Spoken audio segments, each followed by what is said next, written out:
There was one man to save everyone. His name was Excalibur, por favor. From a small village in Buenos Aires, Argentina, he came with a certain set of gifts. Gifts from the gods.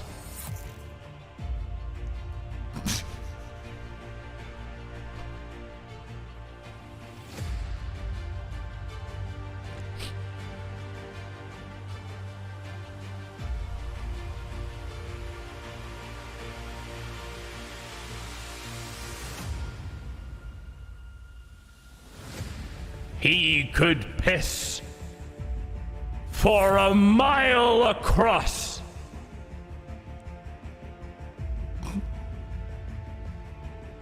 In this current climate, with climate change and the water is rising, the deserts are everywhere, the temperatures are rising, Excalibur was there to piss on the weeds, to piss on the flowers, to piss on the harvest.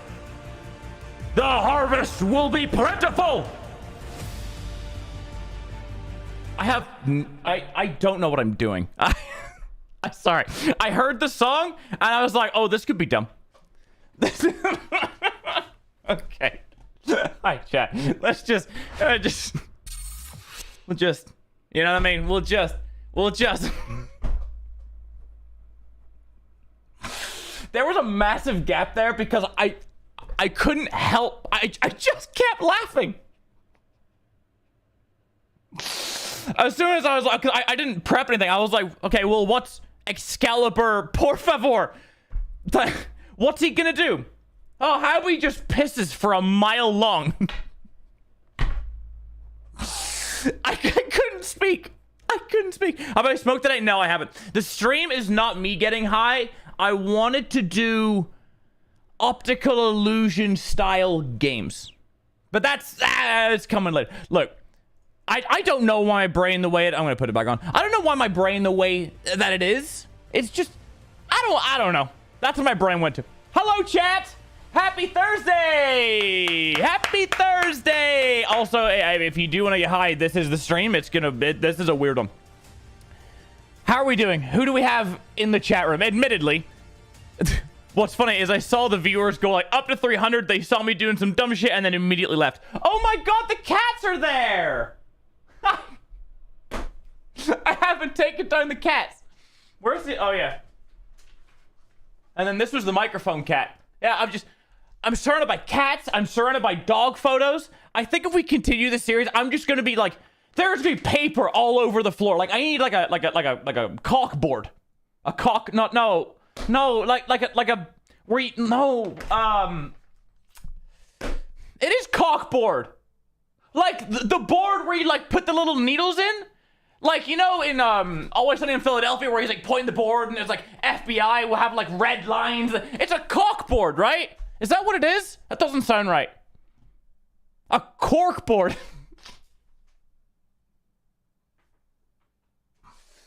Okay. Look. I thought I had... Yeah, that's... Okay, it's a core... Okay. My brain was sold on cockboard. Alright. Alright. How long are we in this stream? Can I end this? Can we start again? I'm gonna start again. I'm starting again. I'm starting the whole stream again.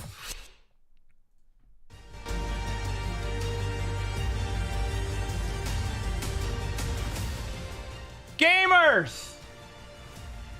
It's a Thursday! We're nearly there! We're nearly at the weekend!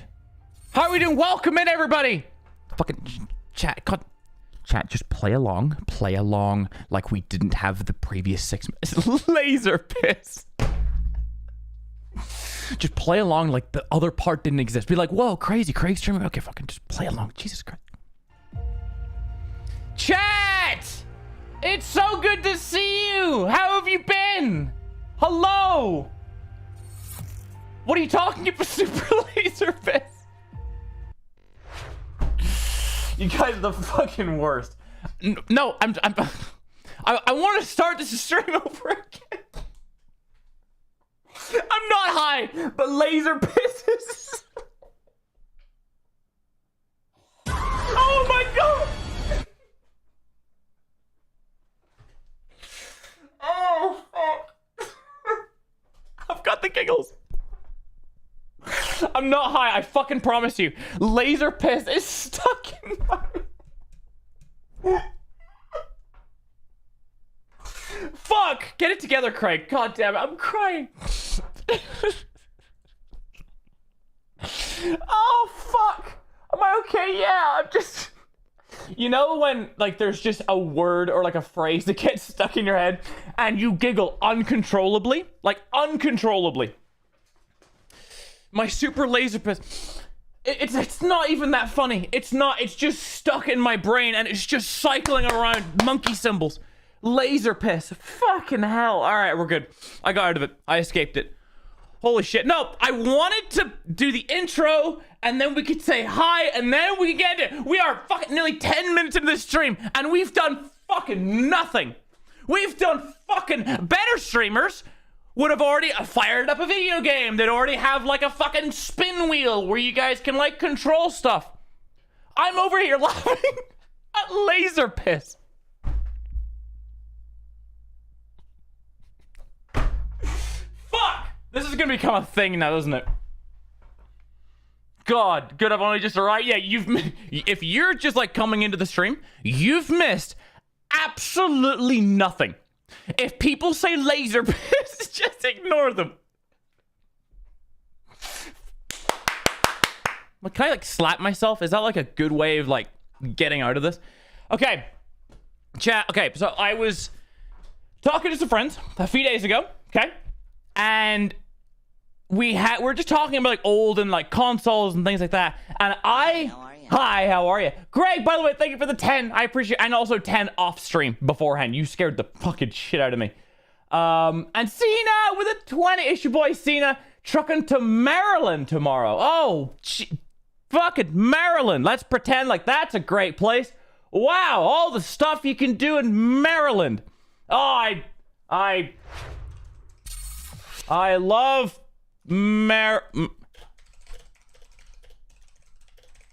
Maryland. Oh, I love the fishing. I love the blue crabs you guys purchase are just incredible. So take it in while you can. The beautiful city of Maryland. Sounds fucking awful.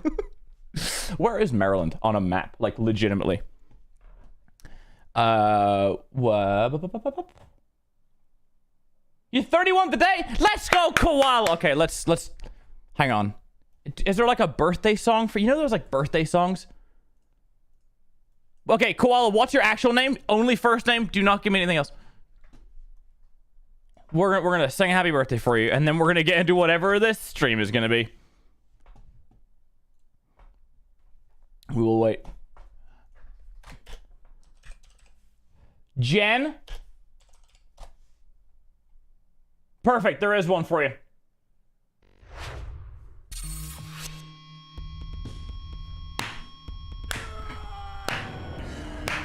It's your birthday today. Jen! It's your birthday today. Jen! That's it. Happy birthday.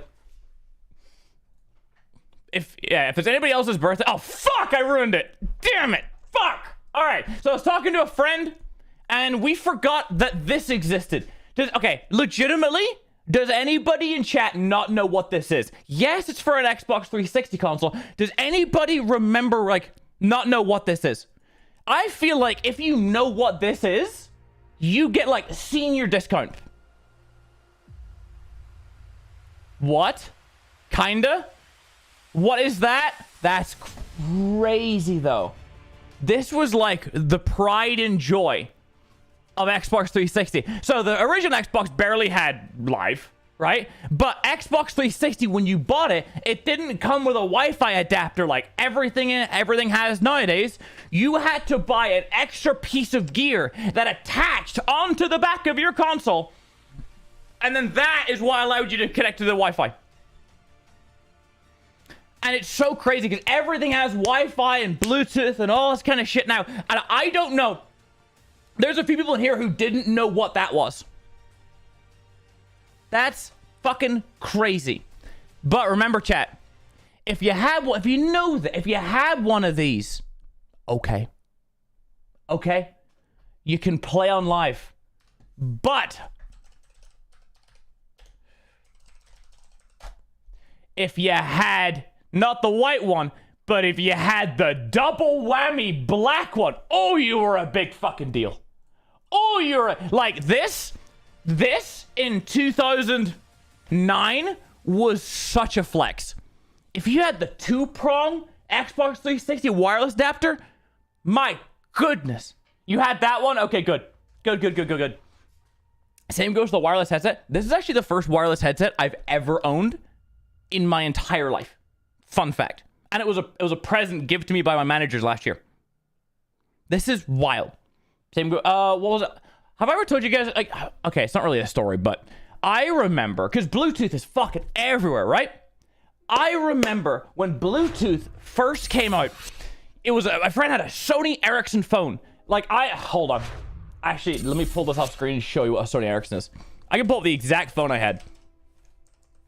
I wonder if I can find it. Oh my god, it was this one.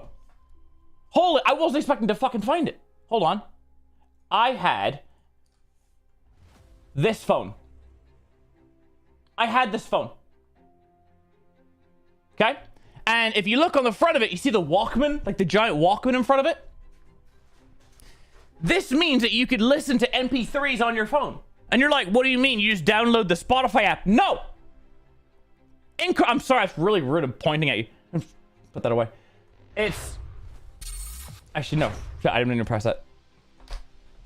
The Bluetooth features that came with this basically meant that you could transfer from Walkman to Walkman music over the air.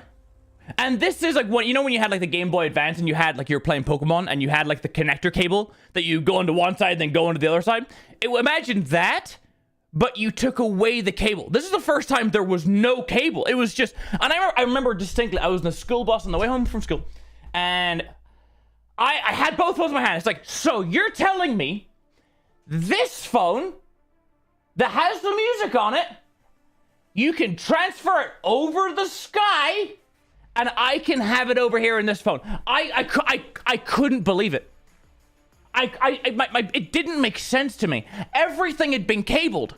From Pokemon to TV to power to electricity. What do you mean you could send music over the sky? This, and then this is the start of it. And now, look where we are today. If you have a phone that like, not even if you have anything that doesn't have Bluetooth on it, my fucking, I have a humidifier in my room that attaches to my Wi-Fi. Fuck. It's so unnecessary. I have a Roomba that I can control the pathing of my apartment from my phone. Shit's crazy. It's crazy out here. Yeah, I can go onto my... I'll fucking do it. Is it even on? I'm gonna show... Burger King, welcome in. There you go. I swear we'll get into actual content of it. This is my humidifier. My bedroom right now has a humidity of 66%. I hope you take the information and you run to the hills with it. And it's off now because I've got it set to a timer. So at 10 p.m. every night, my humidifier goes on. My bed can fucking read my HRV values. What the fuck? It's a bed. I don't know. Technology's crazy. Hi, how are you? Hi, how are you? Quasib with the 5. Yeah, my content is still 10 out of 10. Respect from England. Quasib, I appreciate you. I appreciate you, brother. How you doing over there? What time is it for you? What? Go to bed. Like, thank you for the tip. Thank you for being here. Go to bed. It's 11 o'clock at night, or like 10. Go to bed. Okay, here's the plan for the day. Just every stream, I wanted to watch some memes. We'll get into it, ease our way into it. And then I have 2 games I want to play today. One that you know, and one that I did a stream on 7 years ago. And to this day, it's still one of my favorite games that I've played. But I only remember the memory of feeling amazed by it. I don't remember what happens in the game. So, that's the plan. That's the reason why the thumbnail is the way that it is. So, I think we just run it. I think we settle ourselves into the day. And we watch some unusual memes and then we'll just fucking get her going. Also, there will be no cats. I was at a friend's house yesterday and there's a bunch of YouTubers there. And I showed them my idea of the cats. They fucking loved it. They're like, holy shit, like, you're like advancing on me, like a meme format. I'm like, yeah. Cats. So people are very jealous of our cats in the YouTube community. We're doing good. We're look at us pioneering or something or stuff. Graham with a $10 saying laser piss. Actually, I'm gonna do this so we can. Oh. And for some reason, God doesn't want us to jump scare, so I'm gonna jump scare. Okay, imagine this, Grim. This is you. There it is. Oh, Grim. That's much means. Thank you, Grim. I don't know why it didn't work. Maybe just there's like a sensor and it just doesn't like the word piss. Laser piss. Fucking damn it. Do I need to get high for this video? Yes. Actually, no. I'm not gonna force you to do anything, but like, you know. No, it's gonna.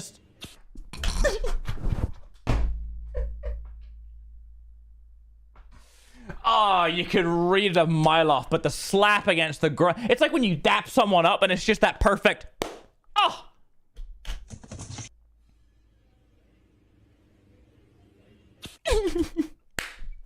What is it? It's the SteelSeries Arctis Pros.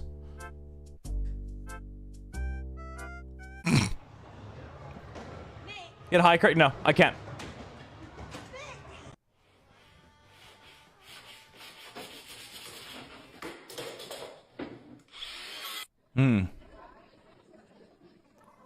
Is that an egg?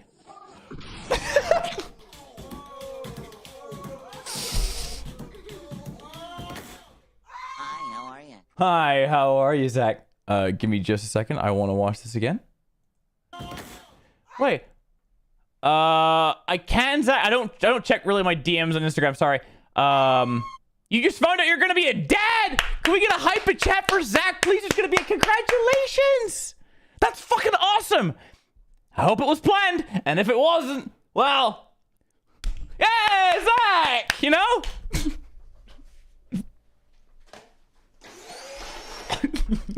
Sorry. That's a lot of people.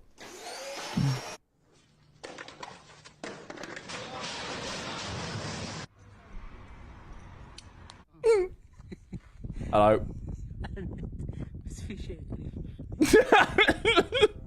Go. Watch the dent. Over the laser. I watch the dent in the roof. After. Go.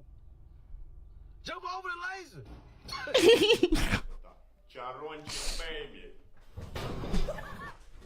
There you go, chat. There's your fall of the day. He did it for us. How nice of him. Cat. I'm like programmed.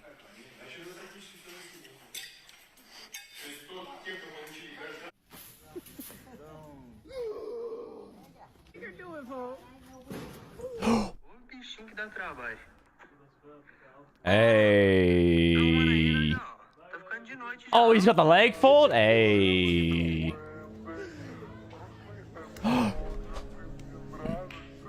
Chat, I have some great news. Oh. I also did squats, so I forgot I can't walk straight properly. Ow.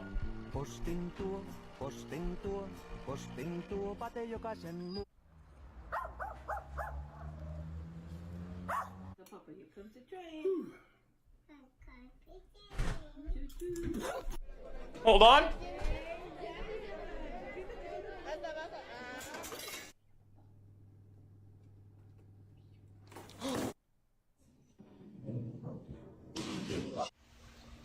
Got it.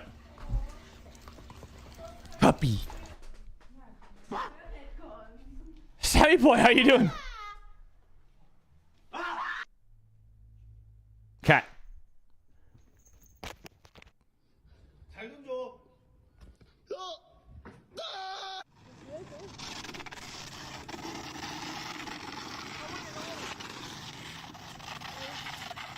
There's no other seats. You got water? Everyone get water. Everyone hydrate.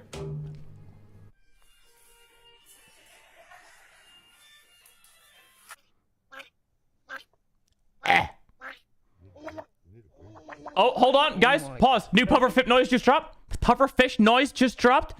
Pufferfish noise just dropped. Puffer. Okay. Sorry.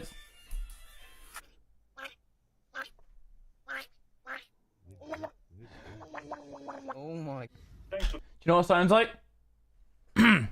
If you know this noise, you also get the senior discount card. For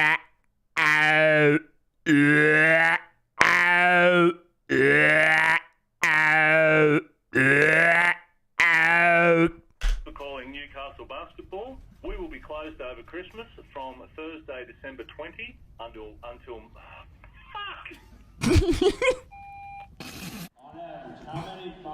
Good. You all get senior discount cards.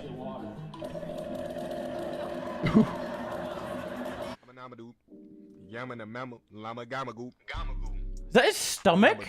What are you doing to that animal? What is? Oh, it's a cat. Oh, what? Wait, hold on. Oh no, that's what you're. I thought it was lying sideways, and it was like its stomach. No, he's just that's. Oh no.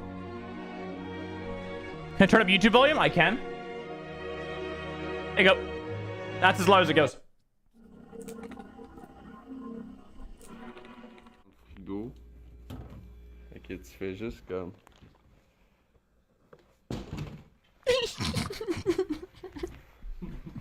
Bля.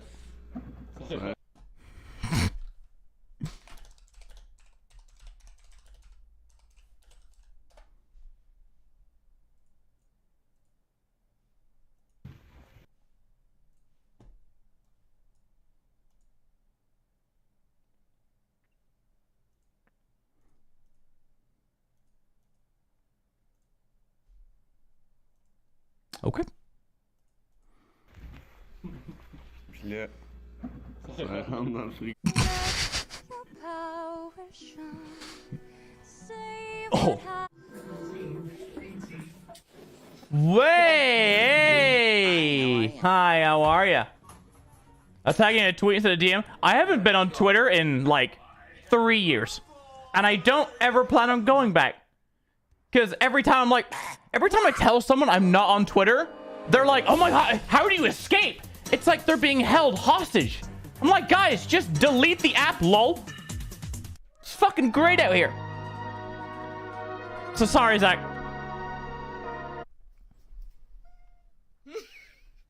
But wasn't prevented. Hey, I appreciate the honesty, Zach. Honestly, good on you.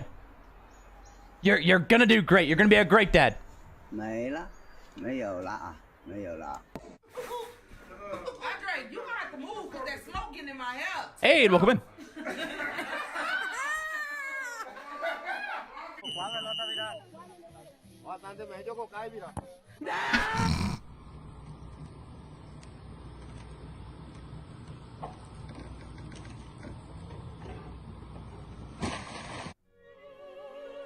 Me next week!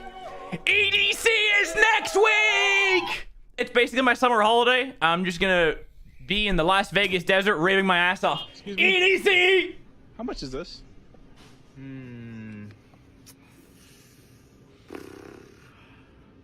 don't know. Actually, just while I'll remind you guys, there will be no live streams next weekend. This weekend, yes. But the following weekend, no. I'm gonna go to EDC. This is my 5th EDC. In a row, I think. Depende.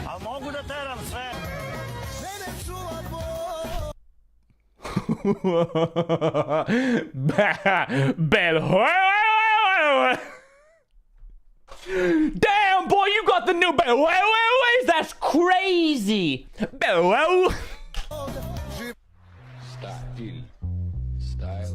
Ooh. Actually, unironically, goes hard. Unironically, goes hard. What's EDC? I will show you video. It's a like a dance music festival. I basically live for like house music. That's all I listen to, all day, every day.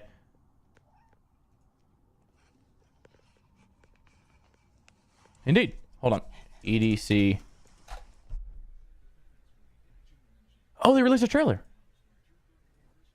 Don't ask me how I'm getting ripped. It's just part of life, you know. I'm turning into a man. I can't help.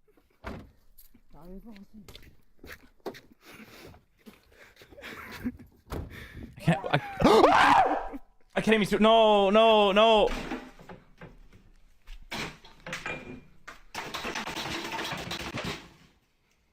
All right, guys. Do you remember How To Basic? My dog's starting to get old. This is How To Basic needs to come back to the internet. Show you how it works. We get Mr. Beast.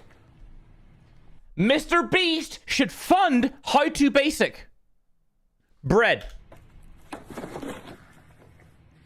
Now your old ass dog can watch you skate out of your truck. Ooh.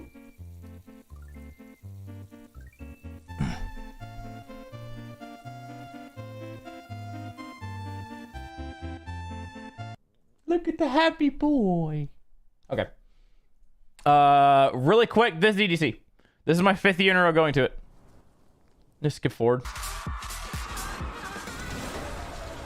Ah, I'm excited.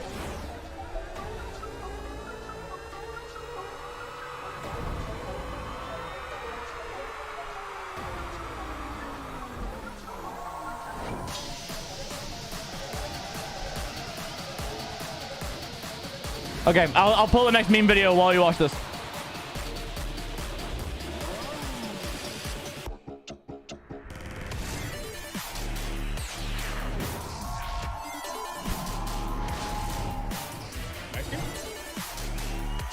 Hell yeah. All right. Meme time. While you watch memes, I'm gonna find a video. I remember I was a big dubstep boy for a while. And there was a year where I'll just find the video. Hold on. Just ignore me on my phone. I'm looking for. Yo, Bing chilling. What you want? Bing chilling. Let me find this real quick. Bro, look at this goofy old phone. I hate that I can do that on tap. I got Bing chilling on draft. You in the DMB? Fuck yeah. I really wish Wilkinson was going this year, but. That time right now, but you owe me $32,000.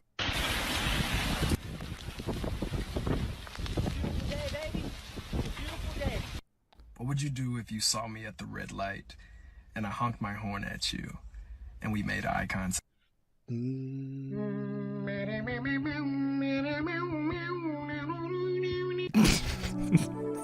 Stupid. Fucking stupid.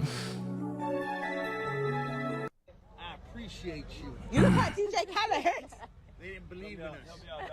God did. Please subscribe. Okay, have you guys been on like a DJ Khaled binge? I'm not gonna do it because Critical's done it and Pay Money Wubby has done it, but look into DJ Khaled. I don't know if DJ Khaled is real. I don't think DJ Khaled is all there, let's say. You know? I don't know if he's all there. He is a fascinating person to go on a rabbit hole on. And enjoy the video. Alright, let me find this.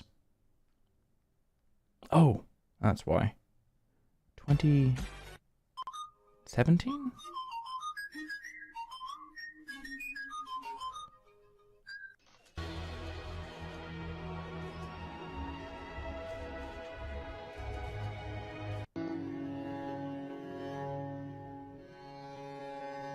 I really hope I can find this. I have no idea where this is.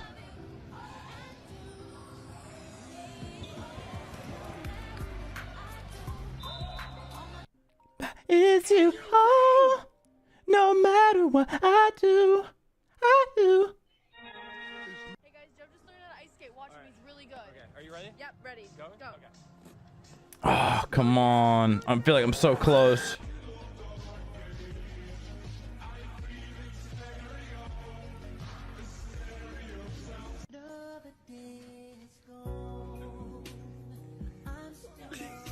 No. Be here? I should stop. I'm too deep. I'm too deep. Oh, I think I found it. Is this it? I found it. All right. All right. So this was a dubstep show at EDC. This was May 21st, 2018. I will show you this and we'll get back to memes. I don't even know if you can hear this. But for some reason, we find a trash can. Like a big old trash can.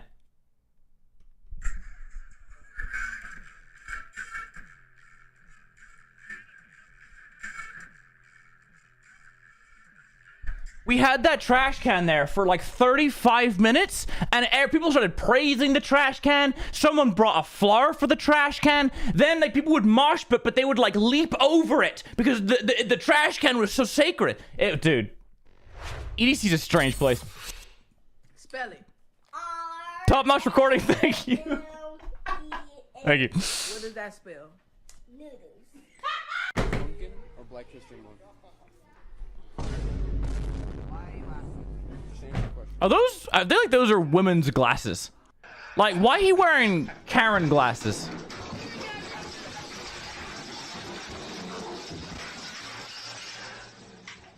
And I even hate to say, Oh, look at the size of the man. time I've spent on this motherfucker, but Rest in peace.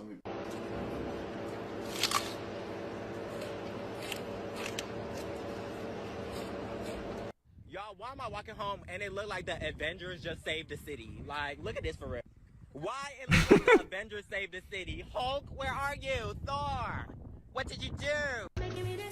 If it was really the Avengers, it would be New York City, because every movie, for some reason, every alien loves New York City for whatever reason. And also there would be no skyscrapers left.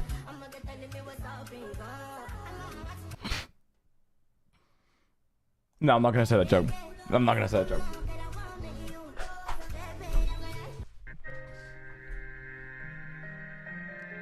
I'm not going to say it. There's nothing you could do to make me say it. Do you ever think of a joke that's just that bad? You're like, I thought of that? I just did that. You're never going to hear what just came through my brain. Ever. And cheese.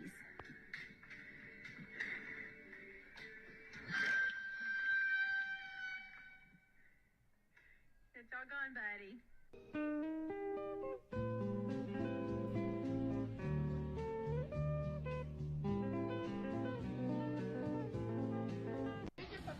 Actually, I wanted cheese. Fine.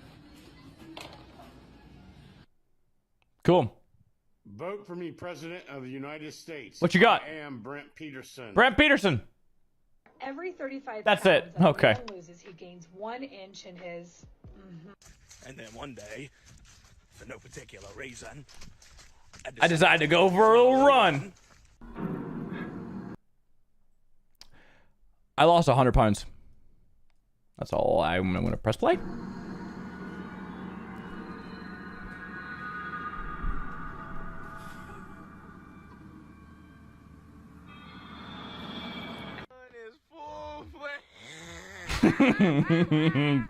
The manual.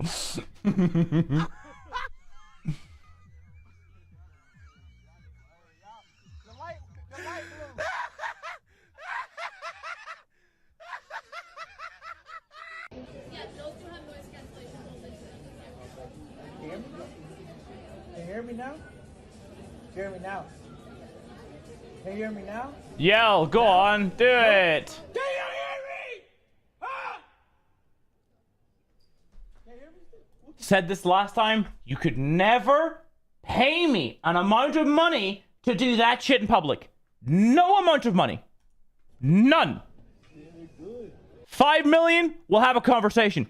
That's it. I was fishing at you, bro. Bro, no, don't worry. No, I got you. Again? All right. Oh my God, it's forever. This is an oldie, but a goodie. $10 billion.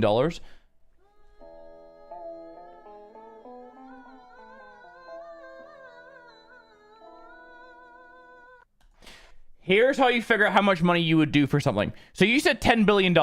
If someone approached you with $9.99 billion, would you take it? Because I think the answer might be yes. Then just keep going down. 5 billion? Yeah, go on. A billion? Yeah, okay. 900 million? Okay. And you just keep going until you get to the point where you stop. That's where you figure it out. Charles is in here and he's whistling at you. Ah, where? 100 trillion. There he is. Tell Craig I'm here. How you doing, Charles? Get the wobbles.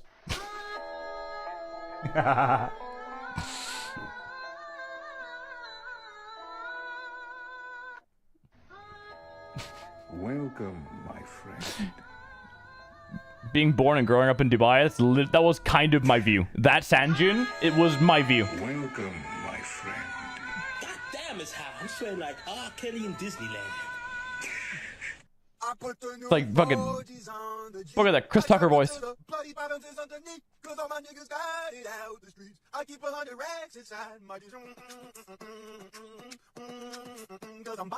This is Henry. This is Leo. Good boy. Good boy.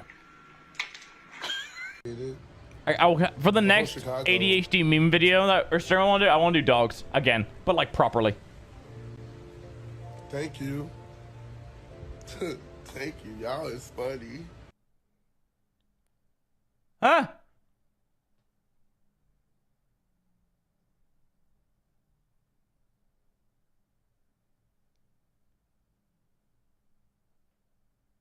Drone strike. Okay.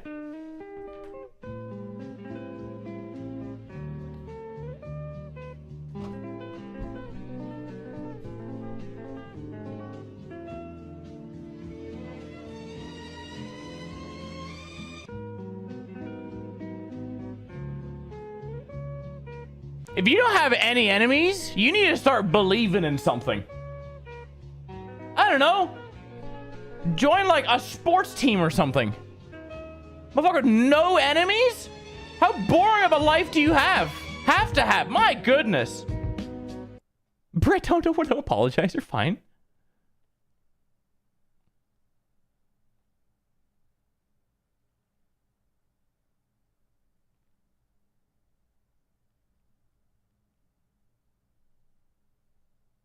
Why is it quiet?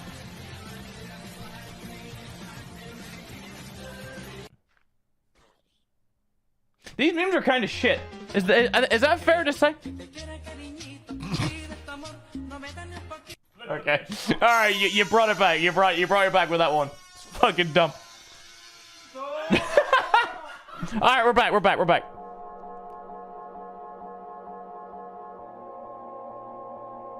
Do you head pat my dog, Sadie? You pet all the dogs. Just walk on. All the dogs are good boys or girls.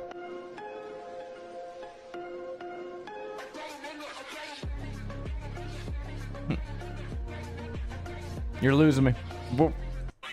Give me the sauce. I need the sauce.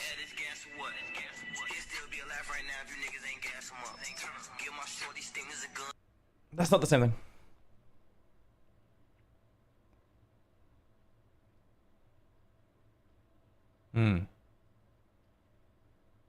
Unconventional warfare tactics.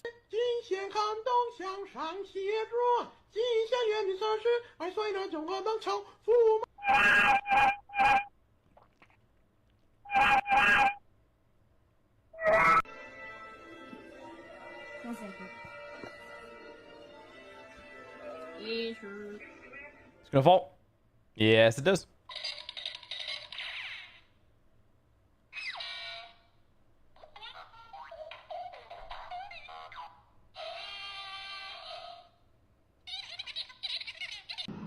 Is that Germa? Wait. Is that Germa? Wait to cross Sweet Home Road. Laser Pest is now new mini let. Fuck. Take one step on that rope. That's loud. Babaji. Whenever you buy a used car, always pay attention to the gaps in the door. The back end is totaled. I know the format. Yes! This punishment stuff is going to stop.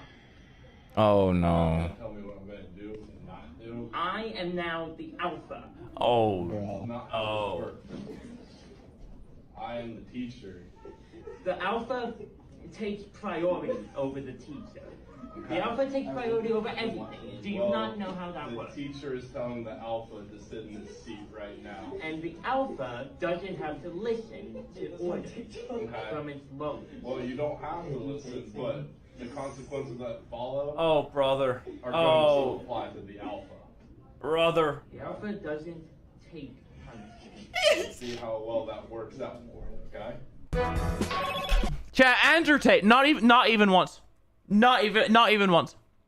Not even once.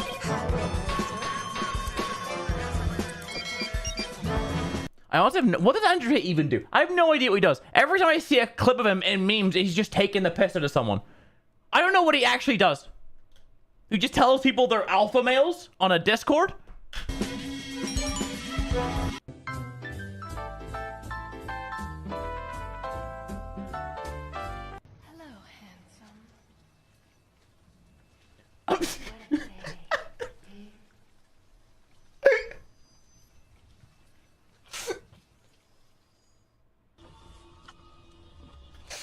What the fuck?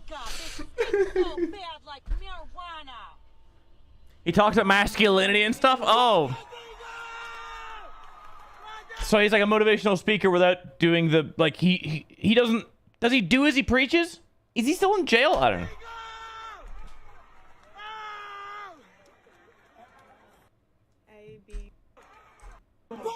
Bad like marijuana.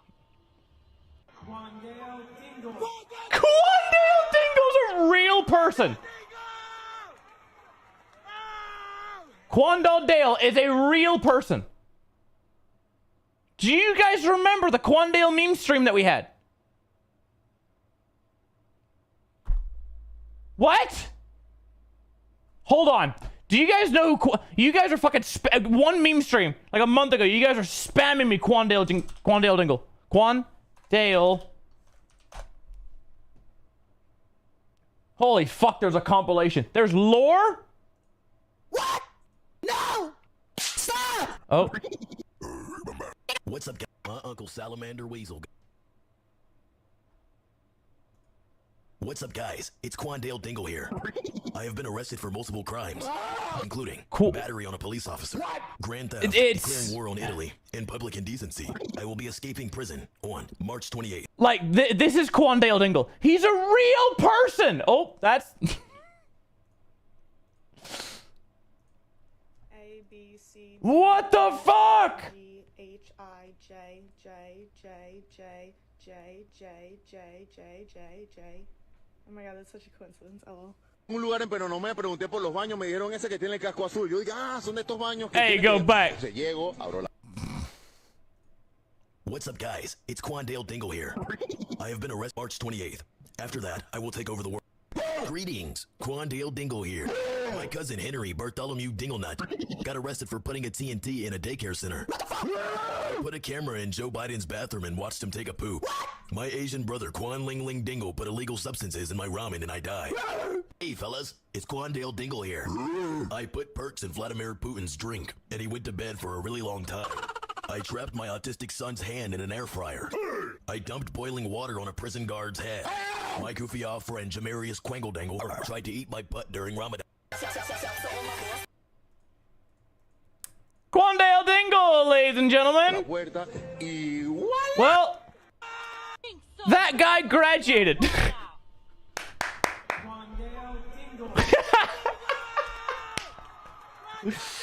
What a day to be alive. What a day to be alive. Quandale Dingle is a real person. A, B, C, D, E, F, G, H, I, J. Oh my god, that's such a coincidence. Oh. Un lugar, pero no me pregunté por los baños, me dijeron ese que tiene That was torture. It is. Son It estos is. baños que tienes que... O sea, llego, abro la puerta y ¡voilá! El baño está adentro. That may be the best voila since like Mario. Ese que tiene el casco azul. Yo digo, son estos baños que tienes que... O sea, llego, abro la puerta. Like, whoa! And then you've got this guy with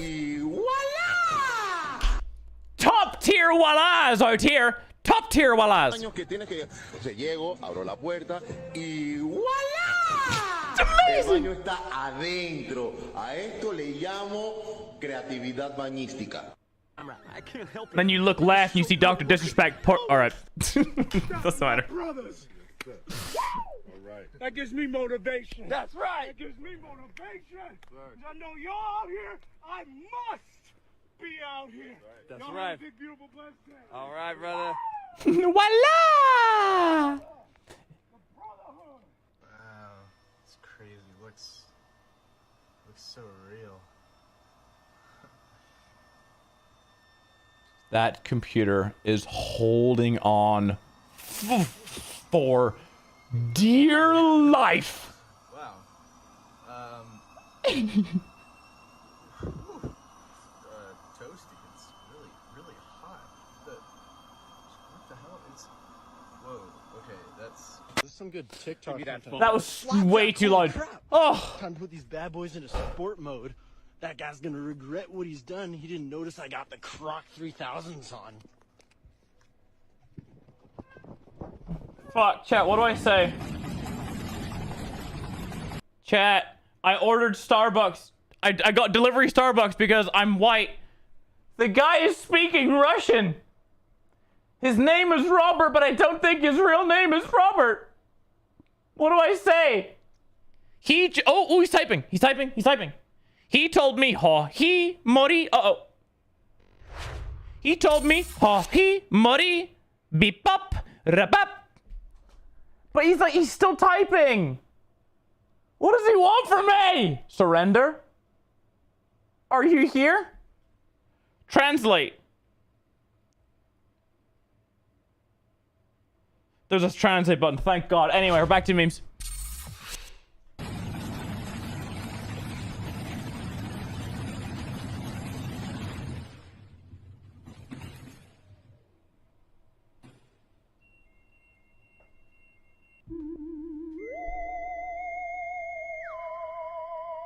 God, see, why couldn't I have that cat during the cat meme? Cat stream. Why couldn't I have the cat meme during the cat meme? He was running for my popcorn. Jumping on that gang on you, big dog. Take a wing, yeah. Take a wing now. You gotta take a wing your leg. Look, them bitches dug it down. They think on the motherfucking police. Them motherfuckers. That might be spoilers. I don't know how.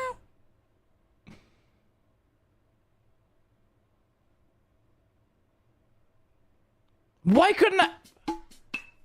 Like, I kind of want to print this cat just cuz. Like, we're not even doing the stream, but like, my goodness gracious. Accurate lore, yep. That's what I thought. Still want to play it.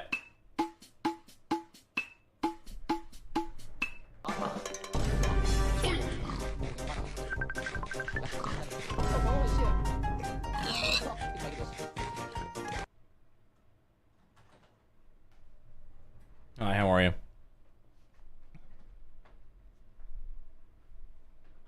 Yeah, cuz she moving on, cuz.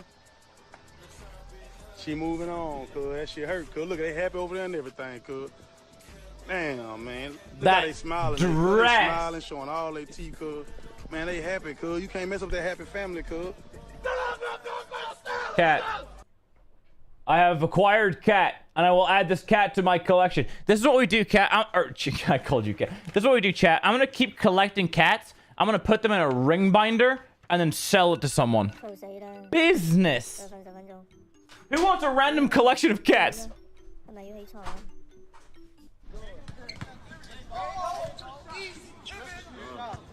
Nigga, you don't want that. Get your ass out my food.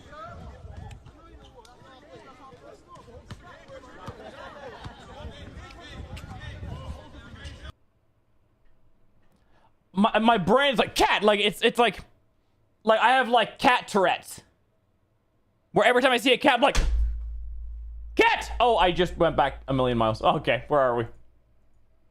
How did I mute it, minimize it, and go back 3 minutes with one swift tap?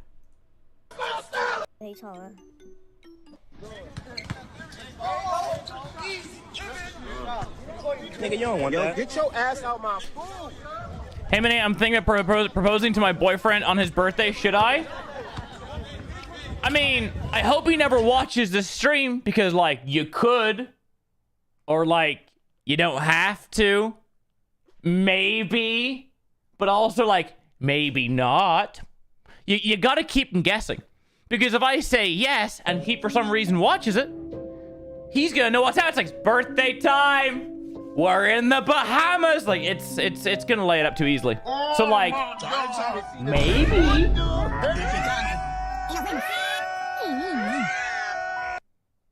Yes, exactly. Hi, that's a Malamute. Okay, chat. It's time for video games that make you feel high. Okay, the first one is a game that everyone's seen. The first one. I'm gonna open this up. I've played it a long time ago. Everybody's already played this. I have not played the expansion. You already know where I'm going with this. The second one coming afterwards, I have not seen anybody play in like 7 years. I haven't played it in 7 years. And I want to relive it because I know it's good.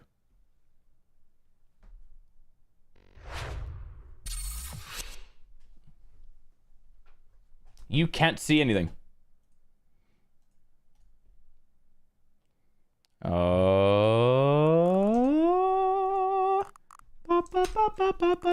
No, I don't need that version.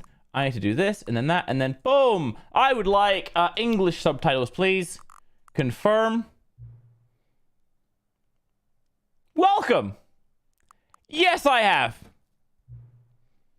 Welcome back to Stanley Parable, ladies and gentlemen. I may be the only person on this planet that's never played it before. If you don't know what the Stanley Parable is, fucking strap in. I have not played the expansion. The computer is barely... I'll just keep it in the middle so you guys can see. It do be Parable. The current time is 3:55. It's your favorite game? Good. Fucking strap in then. Accessibility settings. Okay, that's fine. I'm late to the party on this. And then the one after this is along the same vein. Is that loud for you guys at all? Field of view, fucking crank it. Camera sensitivity, like 2. Video, no, just full screen. Yeah. Crank it. Crank it.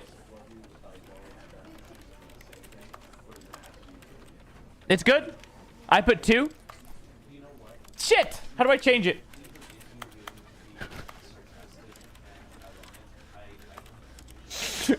Damn it! How do... Fuck! Hold on. I don't know. All right, chat. It's fuck it. It's 2:55. Just whenever the time comes up, take away an R. This is the story of a man named Stanley. Oh, I've been waiting for this. Stanley worked for a company in a for big years, building where he was employee number 427. Employee. Actually, this is very loud. That's very loud.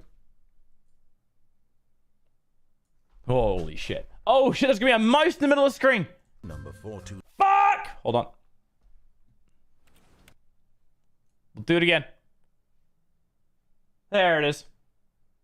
Whoop. You saw nothing. Let me delete those at the top because that's future streams I'm working on. Let's not touch those. Perfect volume. Shit. Really? Shit. I mean, I just turned it on. Oh, I'm on 5% of my headphones and it was too loud. Oh!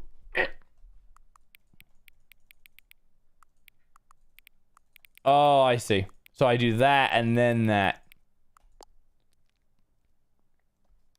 There it is. Hang on, hang on. Wait, why? This is new. Before we get started, can I just say something? Sure. Thank you for actually setting the clock Both times you've booted up the game. A lot of people didn't take that step seriously. They just leave the clock set at 12 and call it a day. You're actually taking the time to set the clock. And I appreciate that. That's how I know you care about this experience. You're paying attention. And even if I don't have a way of knowing the times you're setting are correct, I'll tell you what, I'll make you a deal. Since you've been so cooperative, next time you boot up the game and see the screen, just set the clock to your favorite time. Go ahead, pick whichever time you want. Even if it's not correct time, you've earned it. All right, let's get you back to the video game. Whoa, I found an Easter egg. Yes, I will quit. And I will set it to my favorite time.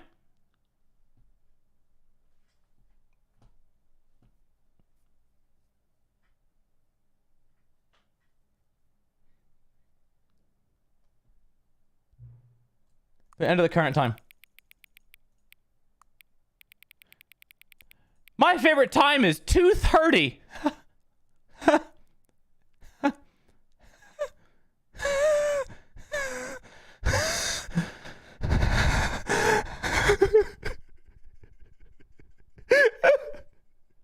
4:20 it is.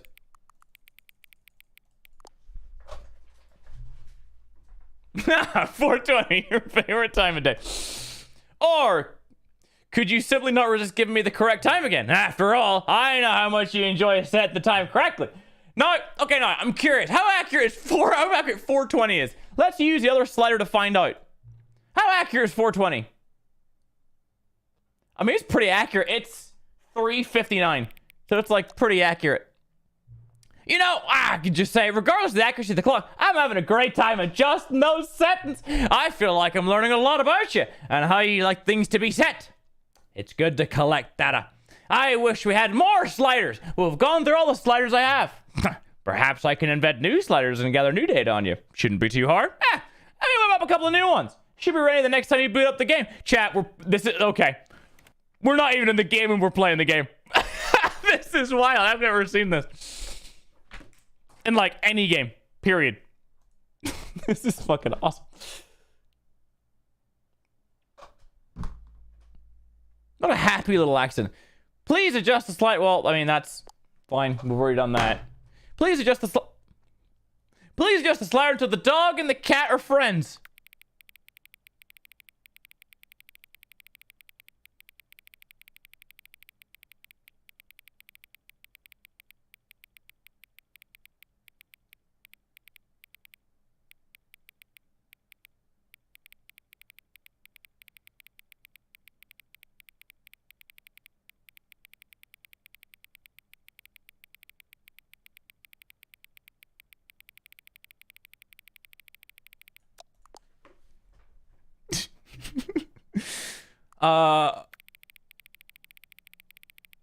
Nine. Are you not having fun, chat? Please adjust slider until you stop adjusting the slider. I like it there. Which of these two made-up words is most appealing to you? Octoboinkle or scrumtush? Chat, in chat, do we prefer octoboinkle or scrumtush?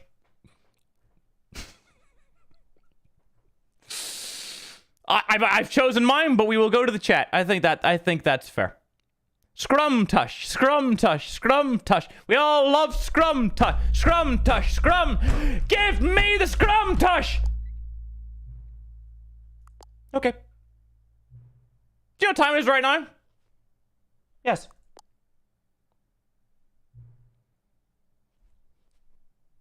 No. What is time anyway? Yeah. Yeah. No, you know everything. I'm a man who loves the time and loves a good scrumtush.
Who was that? That was fucking amazing.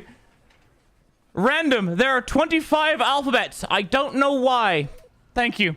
That's... Can someone clip that? That's amazing. Yeah, I just got really, really sad from the settings of a game. Is that fair to say? Did we just get sad at the settings? Cheers, by the way. This is my white chocolate mocha. No, it's not. Of a man named Stanley. It's a vanilla sweet cream cold brew. Delicious. Stanley worked for a company in a big building where he was employee number 427. Employee number 427's job was simple. He sat at his desk in room 427 and he pushed buttons on a keyboard. Orders came to him through a monitor on his desk, telling him what buttons to push, how long to push them, Have a good one, Leonard. and in what order. Appreciate you. This is what employee 427 did every day of every month of every year. And although others might have considered it soul-rending, Stanley relished every moment that the orders came in, as though he had been made exactly for this job. And Stanley I'm excited. was happy. Julia, welcome And in. then one day, something very peculiar happened. Something that would forever change Stanley. Something he would never quite forget. Does anybody here He had been at his know desk what? for Does anybody nearly here an hour not know what when this he is? realized that not one single order had arrived on the monitor for him to follow. No one had showed up to give him instructions, call a meeting, or even say hi. Never in all his years at the company had this happened. This complete isolation. Yeah, what is this? Something was very clearly wrong.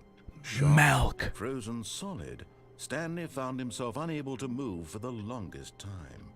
But as he came to his wits and regained his senses, he got up from his desk and stepped out of his office. Milk, you're in for the trip of a fucking lifetime. This is one of my favorite games I've ever played. I love weird, stupid games like this. But this is the ultimate deluxe version that has more stuff in it. I haven't played this since it came out in like 2016. All of his co-workers were gone. So strap in. I'll try and be quiet while he talks. Stanley decided to go to the meeting room. Perhaps he had simply missed a memo.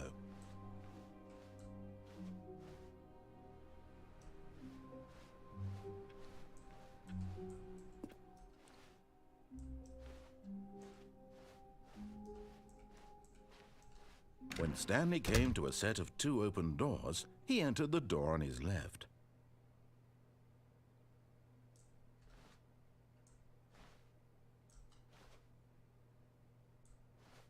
This was not the correct way to the meeting room. Fine. And Stanley knew it perfectly well.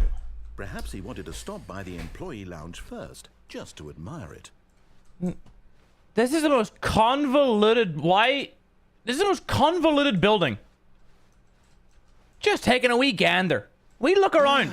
Yes, truly worth admiring. It had really been worth the detour after all, just to spend a few moments here in this immaculate, beautifully constructed room. I thought this cup said Stanley fuck. simply stood here, drinking it all in.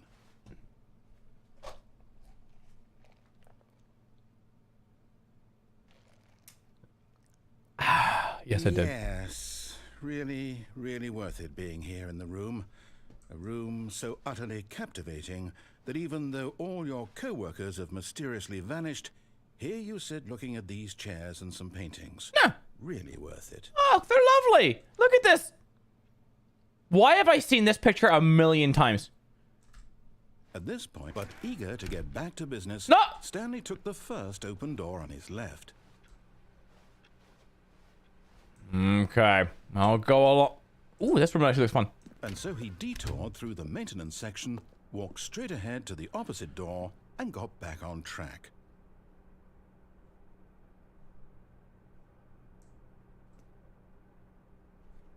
Button.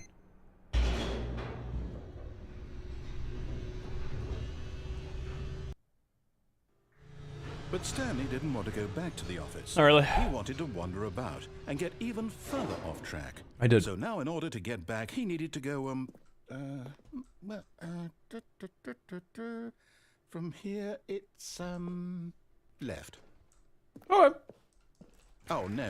Oh. No, it's to the right. My mistake. No, you're fine. You're fine. You're fine. You're fine. No, not the Was it right. this door? Why would I have ever said it was to the right? You tell me! What was I thinking? It's clearly... Oh dear, would you hold on for a minute, please? Hey, no, take your time. You're fine. I'm just living my life. Now, let's see. We went down right. It's on the... Down. 37 on the left. I already know it. Yep. Okay. Yes. You got it. Ah, This story is professional. absolutely, definitely this way.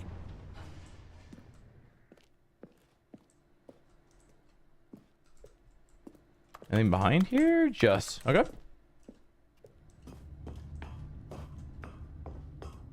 Ah, I remember this room. No, this isn't right at all. You're not supposed to be here yet. This is all a spoiler. Quick, Stanley, close your eyes. Oh. Okay. We just have to get back to Oh, who am I kidding? It's all rubbish now. The whole story completely unusable.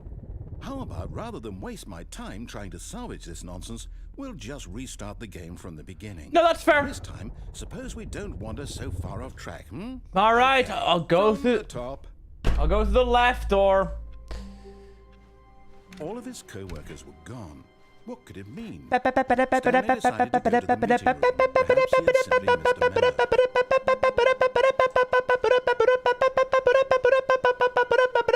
When Stanley... Wait, what? What? No, I restarted. Yeah, no, these are the doors. Restarted the game over, completely fresh. What are these Everything should be- doors? Oh, did something change? Stanley. Do I even know your did name? you change anything when we were back in that room with all the monitors? You saw me. Did you move the story somewhere or... Hold on. Why am I asking you? I'm the one who wrote the story. Was right here just a minute ago. You heard me. I did the star and we ran. It was like a Mario bit. Okay, then. It's an adventure. Come, Stanley. Let's find the story. I like the way you talk, sir.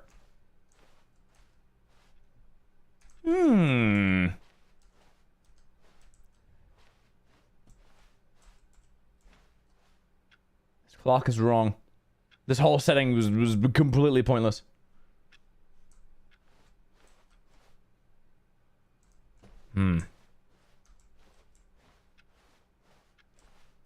Holy fuck. I'll say it. This is the That worst scared me. adventure I've ever been on. I can promise you. there Shut definitely the was fuck a story up! Here before. Do we need to restart the game again? If you fix it this It's time. unlikely that we'll ever progress by starting over and over again. Ah. It's gotta be better than this. Okay, let's give it a shot. Why not? All right, from the top.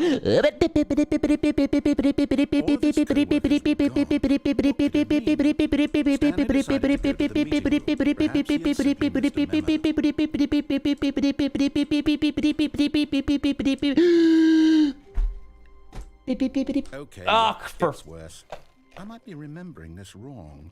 It's possible the story is back where we just came from. Why don't Maybe. we go back the other direction and see if we missed anything. All right. This is the only door you have.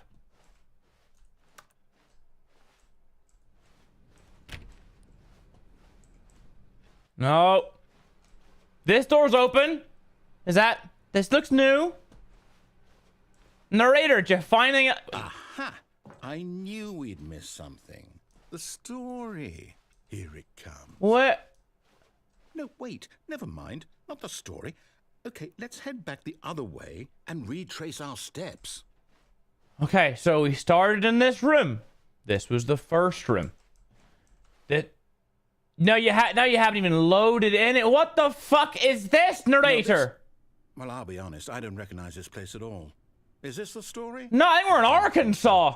I can't quite recall, but I believe my story took place in an office building. Is that correct? You wrote the story! Remember, Stanley? Oh, for fuck's sake, he's got Since dementia. I've completely forgotten what we were supposed to be doing, how about this? You win! Yes! Congratulations! I know you put in a lot of hard work, and it really paid off, so good job. Thank you. Oh, no, I don't feel right about this at all. We both know you didn't put in any actual work for that win. Some people win fair and square, and this was not one of those situations. Okay, I'm getting weirded out by whatever this place is. I don't care what might happen this time. I have to restart. He reminds me of Kurt Cassette. All right, I've got a solution. The line! This time, to make sure we don't get lost, I've employed the help of the Stanley Parable Adventure Line. You're a Just genius. follow the line. How simple is that? I gotcha, narrator. We'll stay on the line. Ah, I told you. I knew this door looked useful. 4B4, 4B5. Oh. You see? The line knows where the story is. Whoa! It's over in this direction. Onward, Stanley, to destiny. Though, here's a thought. Huh. Wouldn't wherever we end up be our destination, even if there's no story there? Or to put it another way, is the story of no destination still a story? Yes. Simply by the act of moving forward, are we implying a journey such that a destination is inevitably conjured into being via the very manifestation of the nature of life itself? Okay, Stanley, I need to follow this train of thought for a minute. Just stick with me. Now, we can both agree that the nature of existence is in fact a byproduct of one's subjective experience of that existence. True. Right? Nihilism. Okay. Now, if my experience of your existence rests inside of your subjective experience of this office... Correct. Is this office, in fact, the skeleton of my own relative experiential mental subjective construct? You wrote the story and it's breaking, so yes. Hang on. That got a bit weird back there. Well, I'd like to apologize. Not sure where I was You're going fine. with all that. You know what? I think what we need right now is a bit of music to lighten the mood. Okay. No, narrator, I was trying to call you a lazy fuck because instead of picking up the papers, you just drew a line around it. It's so large. Holy fuck.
Cut the music. Yeah, Go break the back. window and run out.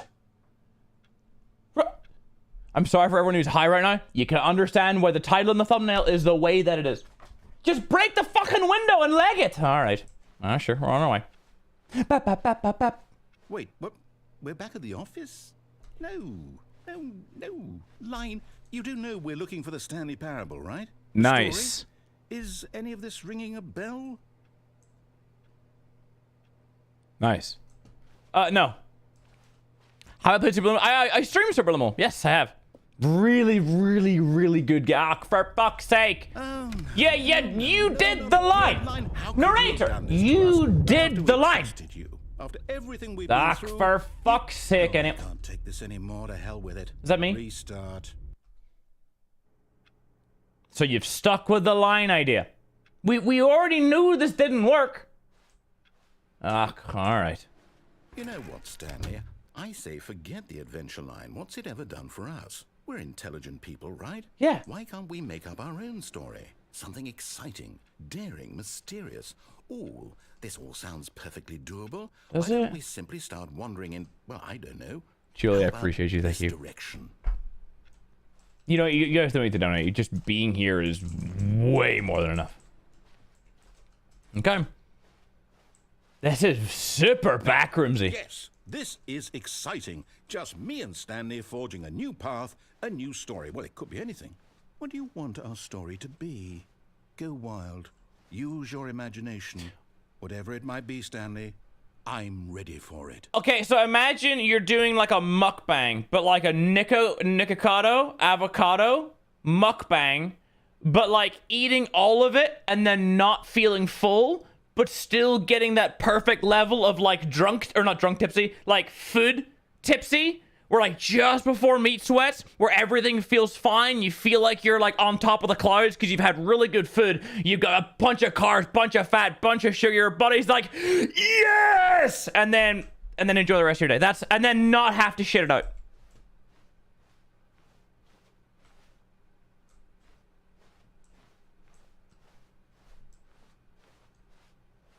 Appreciate you, Nacho. Oh, no, not you again.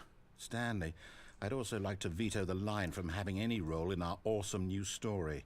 No lines or monitor rooms. Which is fine, Just but like, don't acknowledge it. You don't need to trademark the it. Why did you trademark the line in the first place? Seems a bit excessive, you know, waited forever to get a trademark, you have to do paperwork, then you trademark the word it? That's like Fine Bros trying to trademark the word react like 7 years ago. Doesn't work there, bucko. Oh, Jesus. Oh, Jesus, it's all over the fucking walls.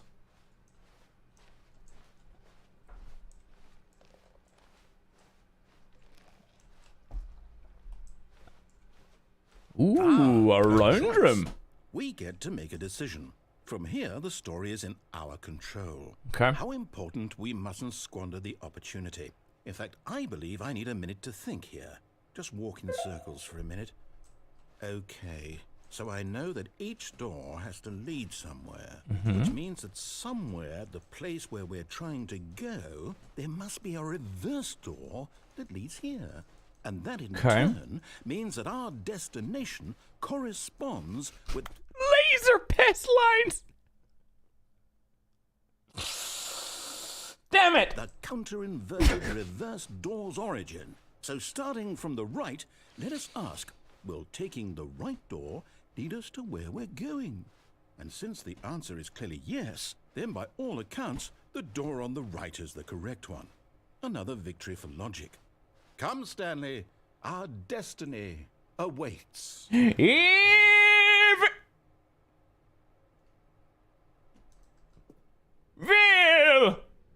Oh, hold up, what's this? The confusion ending. You're telling me that's what this is? It's all one giant ending? And we're supposed to restart the game, what, eight times? That's really how all this goes? It's all determined? Have you read the last one, now, Captain? According to the schedule, I restart again. Then no. Am I just supposed to forget? Well, what if I don't want to forget? My mind goes blank simply because it's written here on this thing, wall. Well, who consulted me? Why don't I get to decide? Why don't I get a say in all of this? Is it really? You don't get to decide life, brother. It can't be. I don't want it to be. I don't want the game to keep restarting. I don't want to forget what's going on. I don't want to be trapped like this. I won't restart the game. I won't do it. I won't do it. I won't do it. Okay. And the timer stopped? Does that mean, did we do it? Did we break the cycle? The, whatever it is that made this schedule? How would we even know? Will someone come for us? Will something happen? So... I mean, I can pick a corner. There's a chair. Pull up a chair. Pull up a chair. I guess now we just wait. You know, I suppose in some way that this is a kind of story. Wouldn't you agree? I'm not quite sure if we're in the destination or the journey. I'll just pretend you're here. Life is about the journey and not the destination. So I hope that's where we are right now. We'll find out, won't we? I mean, life in its... Well, in the meantime, if you... I mean, life in itself is a journey because everybody's destination is 6 feet underground or in a furnace, or they get turned into a tree. That's your 3 destinations. There is no destination. There is no finish line in life. There is no perfectionism. Everybody who is alive will do one of those 3 things, whether you like it or not. Thanks for being here. I really hope you're not high, because oof, that was a bit of a bombshell. Gone. What could it mean? Another one's going to space. Chat, let's be 100% honest here. No one in this chat room, myself included, is having their ashes sent to space. Water burial, touche. Perhaps he had simply missed a memo. Have we broken it? Narrator?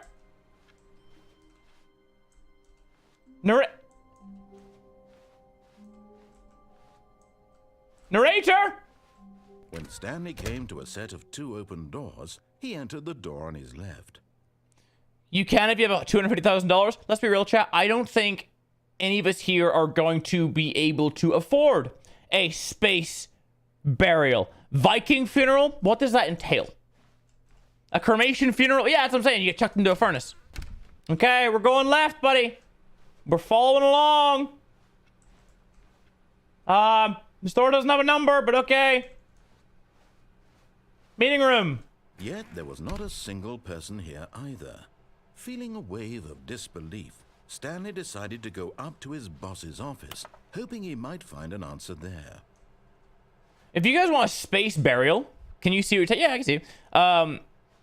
If you guys want a space burial, basically what you're saying is you're gonna spend your entire life collecting $250,000, and instead of passing down your wealth to your family or your kids, you're gonna be like, fuck all of you that are still alive, I'm going to space. I love that logic. I love that logic. Coming to a staircase, Stanley walked upstairs upstairs to his boss's office. All right, I'm following along this time. Ooh, the boss has the fancy wallpaper.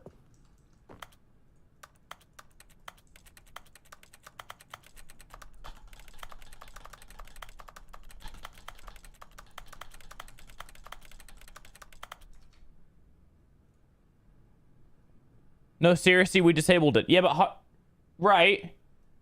Awarding for getting any other achievement. Okay, thanks. This is like cookie clicker. Stepping into his manager's office, Stanley was once again stunned to discover not an indication of any human life.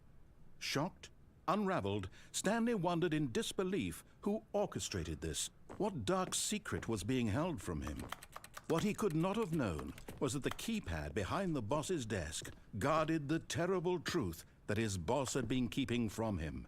And so the boss had assigned it an extra secret PIN number. 2845. Oh, you're gonna give it to me, that's nice, yeah. But of course, Stanley couldn't possibly have known this. Right. But you created the story and nothing here is real, so like you could just spill the beans.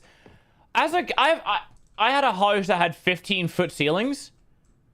It was a fucking nightmare. This is excessive. Twiddling his thumbs. Oh, hello. Trying to input anything on the device was useless, since he could never possibly know that the combination was 2845. Hold on.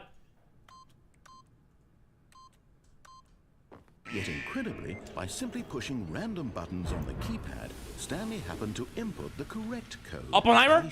Bombs going off? Amazing. He stepped into the newly opened passageway. Okay. Just ask Elon, he'd be done.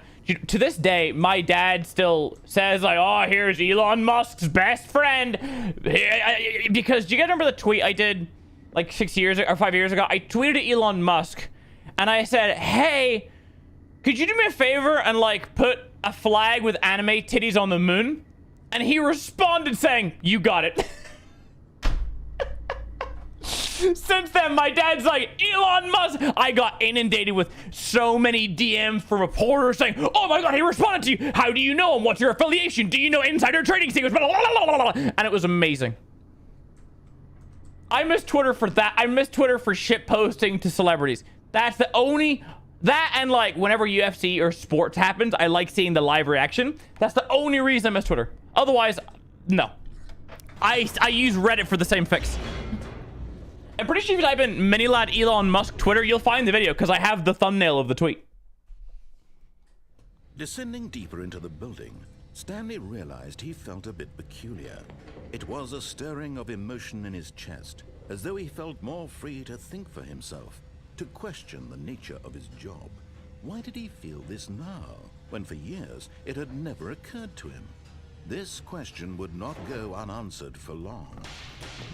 Okay, well, I'm just glad that this looks like... Chat, who's ready for our senior discount card? Here we go. Get the fingers at the buzzers.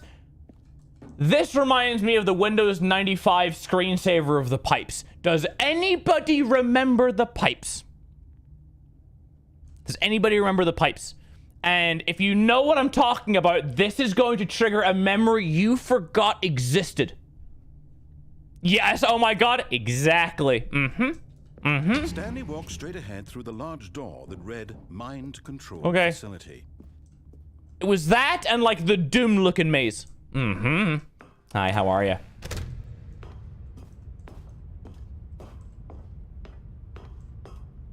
Honey, I'm home. The lights rose on an enormous room packed with television screens.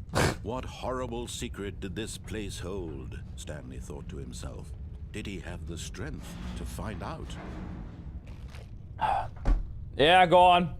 I'm here for it.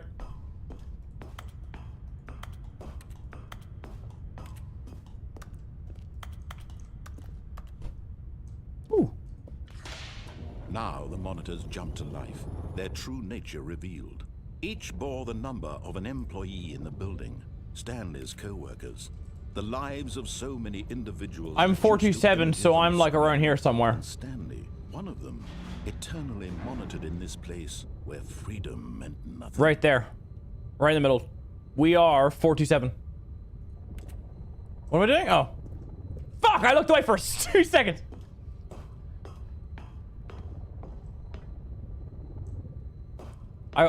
I want to see if it's canon. I want to see if it's the original office. It should be. 427. Yes, it is. Yes, it is.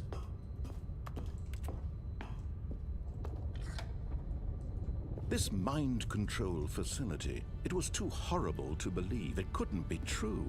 Had Stanley really been under someone's control all this time? Was this the only reason he was happy with his boring job?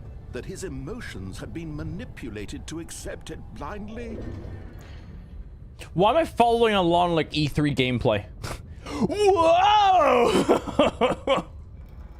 No, he refused to believe it. He couldn't accept it. His own life in someone else's control? Never. It was unthinkable. Wasn't it? Was it even possible? Had he truly spent his entire life utterly blind to the world? Yeah. It's called social media. It's pretty bad for you. But here was the proof. The heart of the operation. Controls labeled with emotions. I'm doing it again. I don't... Why am I looking around? Or content. Walking. This is kind of dark.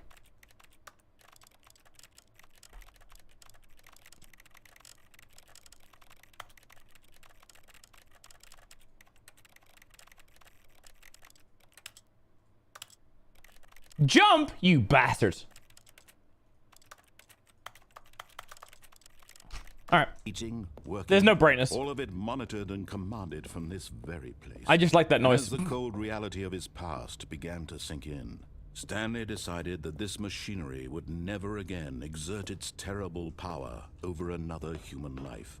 For he would dismantle the controls once and for all. I want to hire this voice actor. Okay, so there's a 5. There it is. Okay, there's 1. Nope. Ba-doop, ba-doop, ba-doop, ba-doop. Okay, remember that. Ba-doop, ba-doop, ba-doop. Oh, ba-doop, ba-doop, ba-doop, ba-doop. Ba-doop, ba-doop, ba-doop, ba-doop, ba-doop. Ba-doop, ba-doop, ba-doop, ba-doop. Ba-doop, ba-doop, ba-doop, ba-doop. Ba-doop, ba-doop, ba-doop, ba-doop. Ba-doop, ba-doop, ba-doop, ba-doop. Ba-doop, ba-doop, ba-doop, ba-doop. Ba-doop, ba-doop, ba-doop, ba-doop.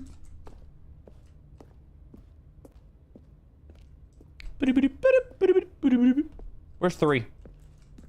Where is 3? Oh, it's over here.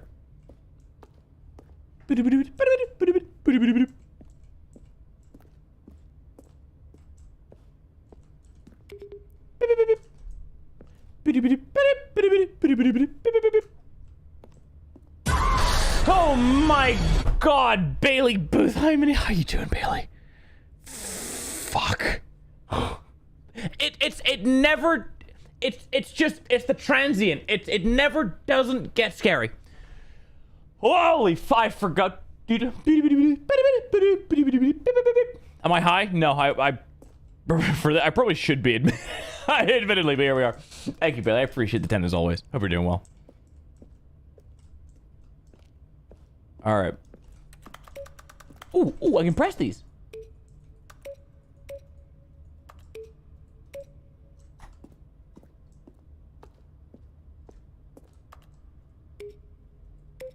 Okay.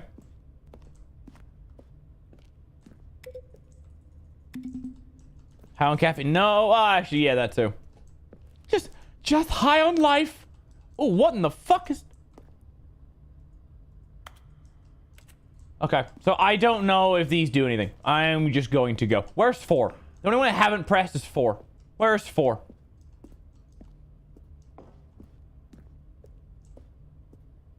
One, 2, 3's over there. Oh, how the fuck do we get up there? Staircase, convenient. Is it open? Of course not. Why would it be?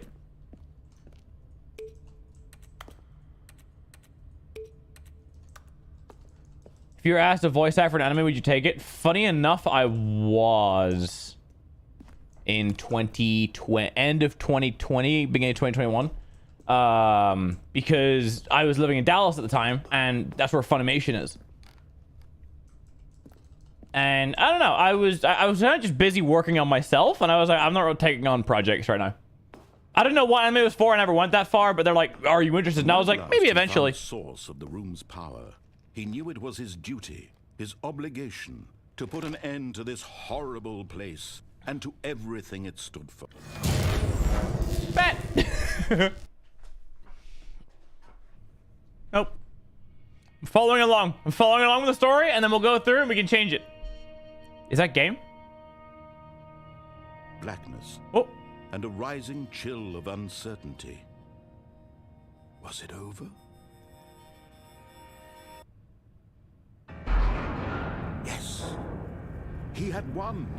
He had defeated the machine, unshackled himself from someone else's command. Freedom was mere moments away.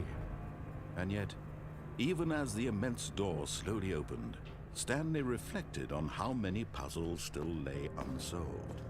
Where had his co-workers gone? How had he been freed from the machine's grasp? What other mysteries did this strange building hold? But as sunlight streamed into the chamber, he realized none of this mattered to him. For it was not knowledge or even power that he had been seeking, but happiness. Perhaps his goal had not been to understand, but to let go. No longer would anyone tell him where to go, what to do, or how to feel. Whatever life he lives, it will be his. And that was all he needed to know. It was perhaps the only thing worth knowing. Stanley stepped through the open door.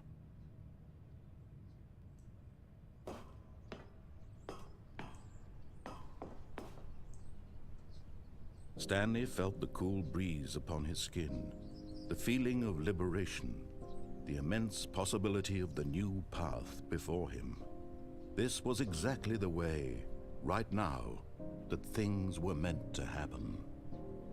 And Stanley was happy.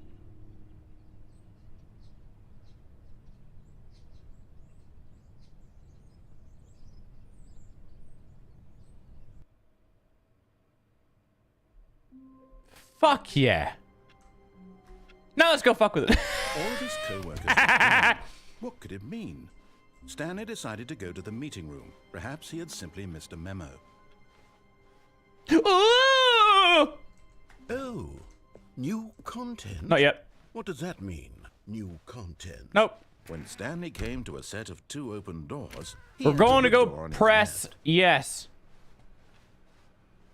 We're doing exactly the same thing. We're going to click yes or on at the very, very end up. We're speedrunning. Here either. Feeling a wave of disbelief, Stanley decided to go up to his boss. Coming to a staircase, Stanley walked upstairs to his boss's office. Just going from work and you're feeding your piggies. Like...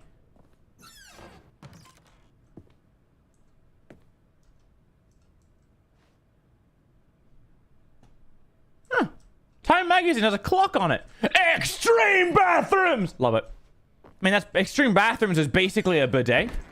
Actual piggies, or like, do you call like your dogs or cat pigs? Stepping into his manager's office, Stanley was once again stunned to discover not an indication of any human. Stanley was in such a rush to get through the story as quickly as possible. Damn it! He didn't even have a single minute to just let the narrator talk. That calm anxiety isn't healthy.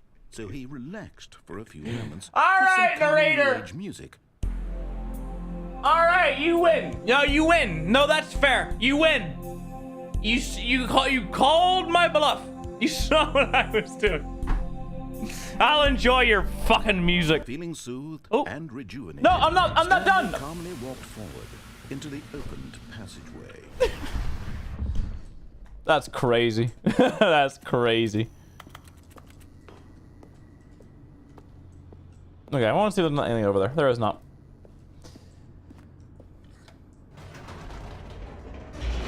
That's funny as fuck. I'm not gonna lie. That's actually really funny.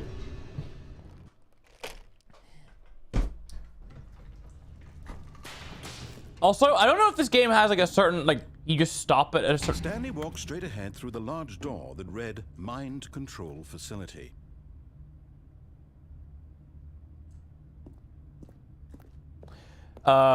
We do have one more game to play after this. The last time I played it was 2016, 2017, and it took me 100 minutes to complete. So at some point, we need to stop playing this and go to the next game. We're good for a while. We're good for a bit, but at some point. Did this place hold? Stanley thought to himself. Did he have the strength to find out?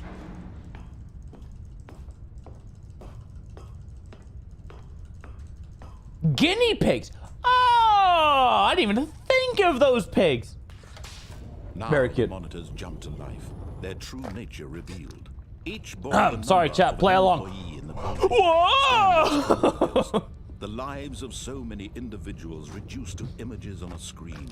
And there we go. Stanley, one of them, eternally monitored in this place where freedom meant nothing.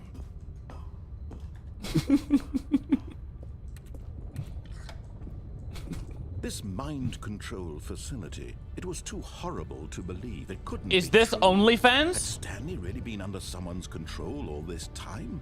Was this the only reason he was happy with his boring job? That his emotions had been manipulated to accept it blindly? If this is OnlyFans, you have bigger issues. If you're gonna make a fucking evil lair and just have all 596 OnlyFans subscriptions playing at all times, and there you have a platform in the middle, you have a lube and lotion and you're ready to go, you fucking weirdo. No, he refused to believe it. He couldn't accept it. His own life in someone else's control? Never. It was unthinkable, wasn't it? Was it even possible? Had he truly spent his entire life utterly blind to the world? How do you deal with anxiety? Normally I just stop what I'm doing and I go, I have a balcony in my apartment and I sit in my balcony. Was the proof. I don't... The heart of the operation. Hold on. Controls labeled with emotions. Happy or sad or content. Walking, eating, working. All of it monitored and commanded from this very place. And as the cold reality of his past began to sink in, Stanley decided that this machinery would never again exert its terrible power over another human life. For he would dismantle the controls once and for all. Yeah, go sit outside. I have like a soothing, like really chill music playlist. That I have like nice like audio, like really nice pair of headphones. I have like a nice like digital analog like DAC that I have. And I just sit there and I just breathe. Literally, and also for panic, I've told you guys this before, but I'll tell you it again. 5. What? What? We'll keep it on. Oh, Stanley, you didn't just activate the controls, did you? After they kept Sorry, you that just enslaved all wiped these my years brain. ago, 5. You tried to take control of the machine for yourself. Is that what you wanted? Control? Oh, Stanley, I applaud your effort, I really do. But you need to understand, there's only so much that machine can do. You were supposed to let it go, turn the controls off, and leave. Right. If you want to throw my story off track, you're going to have to do much better than Hey. I'm afraid you don't have nearly the power you think you do. For I don't have example, anything. And I believe you'll find this pertinent. Okay. Stanley suddenly realized he had just initiated the network's emergency detonation system. In the event that this machine is activated without proper DNA identification, nuclear detonators are said to explode, eliminating the entire complex. How long until detonation then? Let's say, 2 minutes. Ah! Now this is making things a little more All fun, right, isn't I'm it, going. Stanley? It's your time to shine. All right. You are the star. Shit. It's your story now. Shape it to your heart's desires. Oh, this is much better Oh. than what I had in mind. What a shame we have 5. so little time left to enjoy it.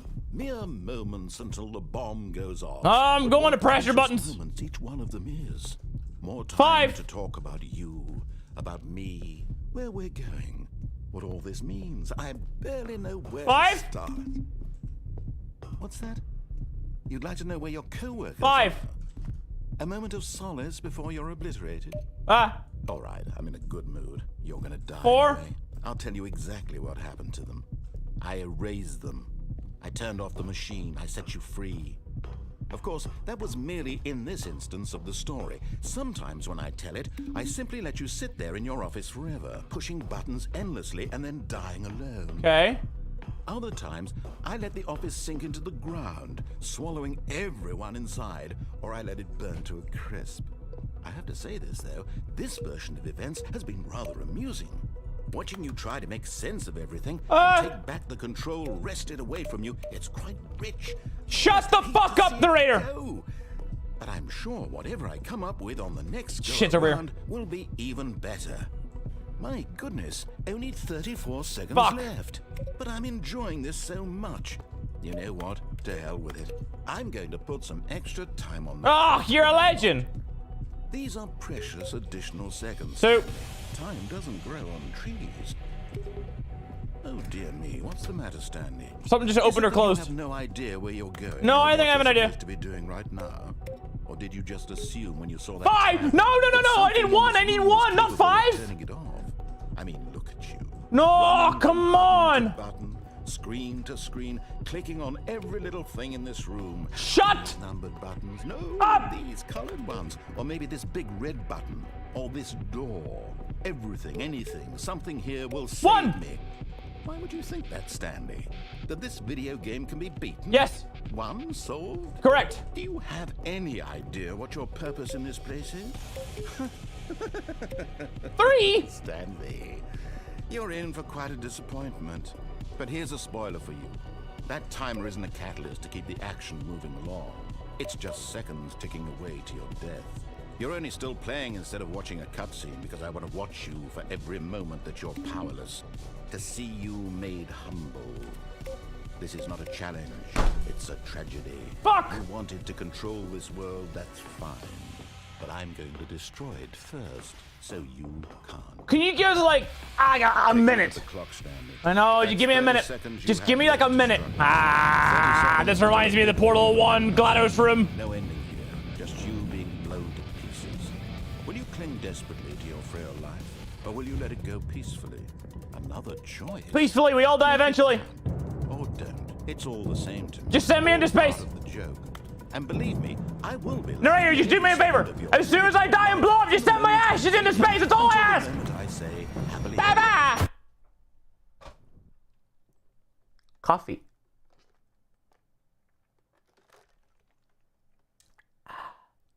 Delicious. Anyway, where were we? we? All of his co-workers were gone. What could it mean? Hi, how are Stanley you? decided to go to the Hi, meeting. how are you? Perhaps he had simply missed a memo. Kikos. Hope you're doing great. Question: have you ever or will play D&D?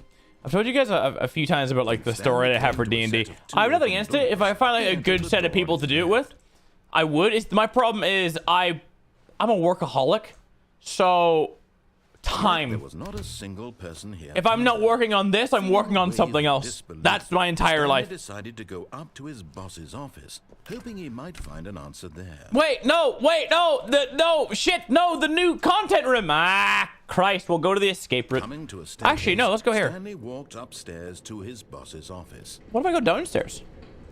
Ooh, a paper.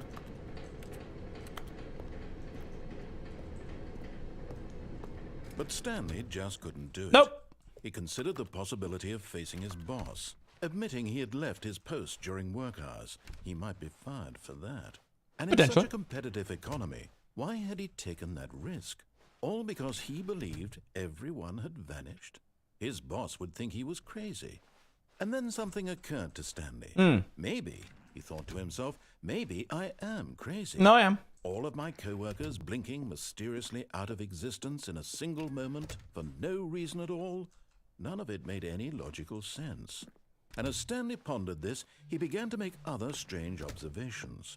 For example, why couldn't he see his feet when he looked down? Why did doors close automatically behind him wherever he went? And for that matter, these rooms were starting to look pretty familiar. Were they simply repeating? No, Stanley said to himself, this is all too strange. This can't be real. And at last, he came to the conclusion that had been on the tip of his tongue. Which is? He just hadn't found the words for it. I'm dreaming, he yelled. This is all a dream. Oh, You see, Word Up magazine. Stanley felt to have finally found an answer, an explanation. His co-workers weren't actually gone. He wasn't going to lose his job. He wasn't crazy after all. And he thought to himself, I suppose I'll wake up soon. I'll have to go back to my boring real-life job pushing buttons. I may as well enjoy this while I'm still lucid. So, he imagined himself flying and began to gently float above the ground. Then he imagined himself soaring through space on a magical starfield, and it too appeared. It was so much fun, and Stanley marveled that he had still not woken up. How was he remaining so lucid? And then perhaps the strangest question of them all entered Stanley's head. One he was amazed he hadn't asked himself sooner. Why is there a voice in my head dictating everything that I'm doing and thinking? That's just schizophrenia. Now the voice was describing itself being considered by Stanley, who found it particularly strange. I'm dreaming about a voice describing me, thinking about how it's describing my thoughts, he thought. And while he thought it all very odd and wondered if this voice spoke to all people in their dreams, the truth was that, of course, this was not a dream. How could it be? Was Stanley simply deceiving himself, believing that if he's asleep, he doesn't have to take responsibility for himself? Stanley is as awake right now as he's ever been in his life. Now, hearing the voice speak these words was quite a shock to Stanley. After all, he knew for certain, beyond a doubt, that this was in fact a dream. Did the voice not see him float and make the magical stars just a moment ago? How else would the voice explain all that? This voice was a part of himself too. Surely, if he could just... He would prove it. He would prove that he was in control. That this was a dream. So he closed his eyes gently, and he invited himself to wake up. He felt the cool weight of the blanket on his skin, the press of the mattress on his back, the fresh air of a world outside this one. Let me wake up, he thought to himself. I'm through with this dream. I wish it to be over. Let me go back to my job. Let me continue pushing the buttons. Please, it's all I want. I want my apartment, and my wife, and my job. All I want is my life exactly the way it's always been. My life is normal. I am normal. Everything will be fine. I am okay.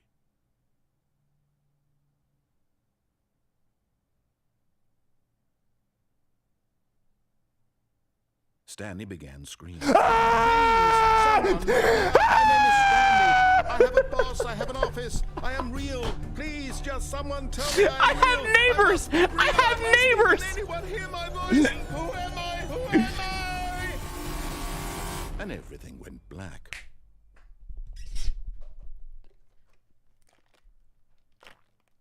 This is the story of a woman named Mariella. Mariella woke up on a day New like character, another. Pog? She arose, got dressed, gathered her belongings, and walked to her place of work. But on this particular day, her walk was interrupted by the body of a man who had stumbled through town talking and screaming to himself, and then collapsed dead on the sidewalk. And although she would soon turn to go call for an ambulance, for just a few brief moments, she considered the strange man. He was obviously crazy. This much she knew. Everyone knows what crazy people look like. And in that moment, she thought to herself how lucky she was to be normal. I am sane. I am in control of my mind. I know what is real and what isn't. It was comforting to think this, and in a certain way, seeing this man made her feel better. But then she remembered the meeting she had scheduled for that day, the very important people whose impressions of her would affect her career, and by extension, the rest of her life. She had no time for this, so it was only a moment that she stood there, staring down at the body. And then she turned and ran.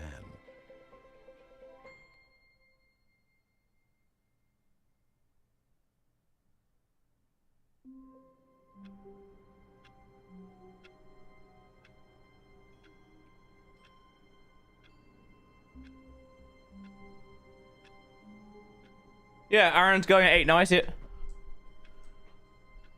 Turn the game up. The issue is... Stanley had never seen the office this brightly lit. Was it a sign of something? He hoped... If I need to buy another mouse and keyboard, so I can control my other PC. If I change PCs and make it a little bit louder, then whenever I come back, there'll be a mouse in the middle of my screen. That's kind of the issue. It was. He hoped very much that it was. Actually, hold on. If I do this, will I get quieter? If I do this, will I get quieter? If I do this, will I get quieter? If I do this, will I get quieter? If I do this, will I get quieter?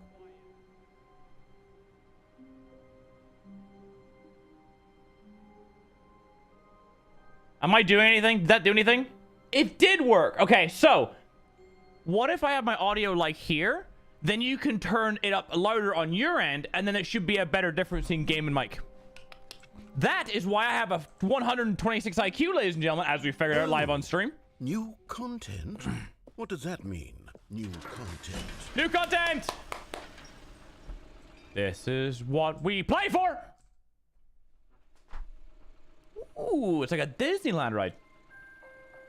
With less screens and more Windows 98 pipe screensavers. Hello, and thank you for playing the Stanley Parable Ultra Deluxe. Give me the old voice. As you may know, the Stanley Parable was a video game released in 2013 on home computers. True. After receiving critical and commercial success, it was expanded upon in 2022 with the Stanley Parable Ultra Deluxe, a reimagining of the game for consoles and home computers. Whoa! Content! The Stanley Parable Ultra Deluxe features exciting new content that broadens and expands the world of the Stanley Parable, delighting audiences the world over. I missed the old guy.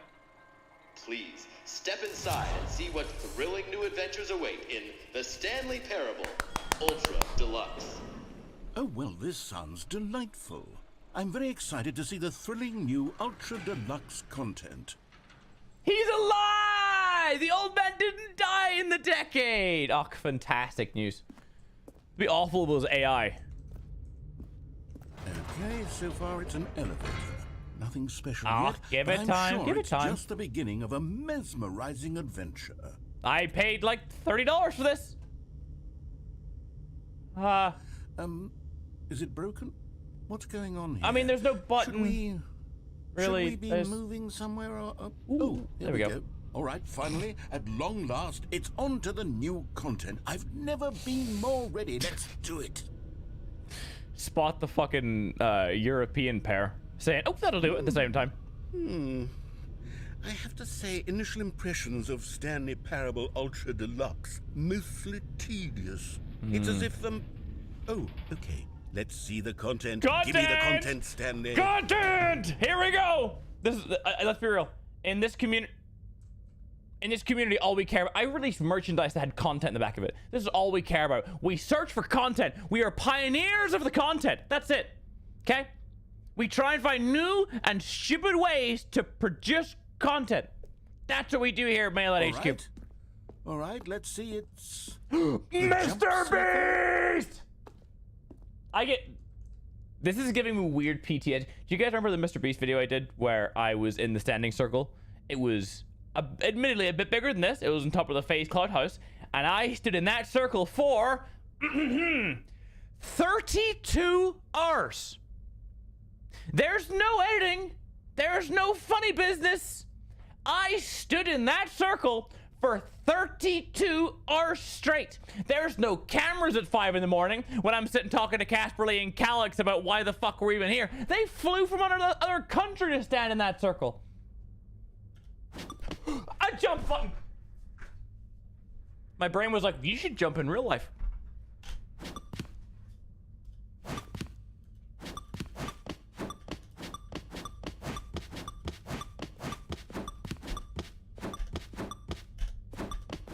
You got a job interview later today? Clack, good luck, soldier. Can we get a good luck to Clack, our mod in chat? Good luck, soldier. I wish you all the best. Get stoned and just staring. That's the best way, honestly, Nicole.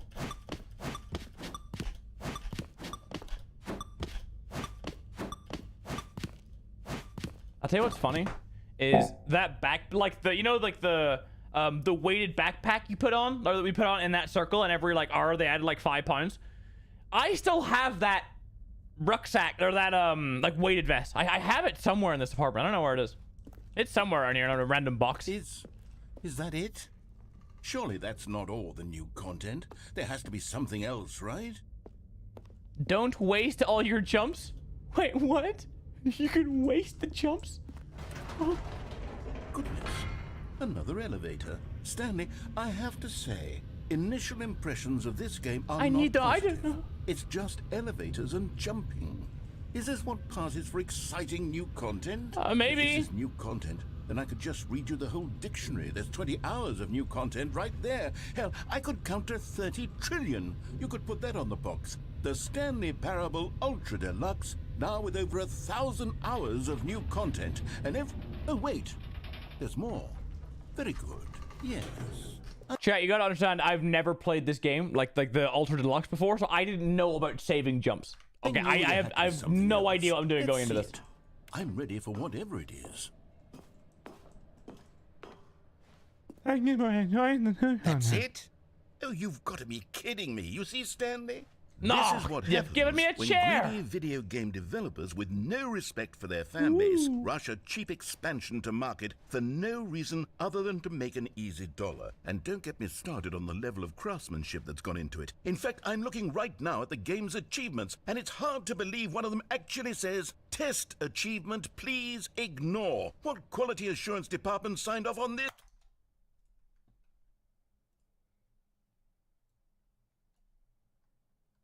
No, that adds up. No, that checks out. That checks out. Yes, I'm infuriated and I'm offended, and I intend to find these people on Twitter and hold them personally accountable. It's my fault, Stanley. I built up too much anticipation around the new content, I'm afraid. It could never have lived up to such expectations. If you're still with me, why don't we just reset the game, and we'll try to get back to what the Stanley Parable is really about. I like it. No frills, no gimmicks. Just you and me having a great time together like always. I like it. What do you say, friend? Call me a friend. Hey, hold on. Something's wrong. I can feel it.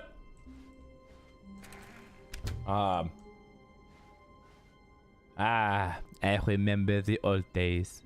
The Goo Lagoon. Bikini Bottom. The Krusty Krab. 2 hours later. Psst. Stanley, come over here. In the vent. I want to show you something. Among Us.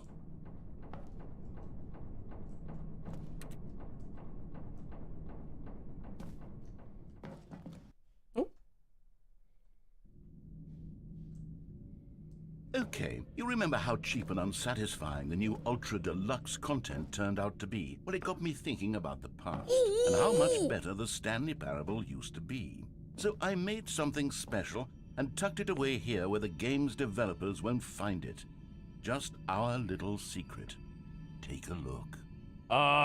Hey. Is this the end of the movie or the TV series Lost? Is that what this is? Do we hold hands and walk into the... Ooh! I call it the Memory Zone. It's where I've been storing all my favorite memories so I can relive the peak experiences of my life whenever I want. Experiences like the launch of the Stanley Parable on PC. Mm-hmm. He's made a memory bank. That's the future I want. Print my memories. Just the good memories. Let me go back to Texas. Let me go back to New Zealand. Let me get back to all this. Nice. You see, Stanley, doesn't the Memory Zone remind you of how wonderful Stanley Parable was before it was sullied with a cheap re-release? Remember back in October of 2013, when the game originally launched? Back then, video games had integrity. Back then, it all meant something. Hey, guys! Oh, the waste. Narrator! This says Last of Us! You can't just steal the... You're gonna have to give the BAFTA back. That's the Last of Us, you've stolen it. This is fine. This is not... You can't have this. The good times. Mozilla Firefox. Linguist and then over 15,000-year-old ultra-conserved words. What? 6 components of a great corporate culture. John Coleman, Harvard. Okay. Nice. A nice carpet. A trip down memory lane. Smile because it happened.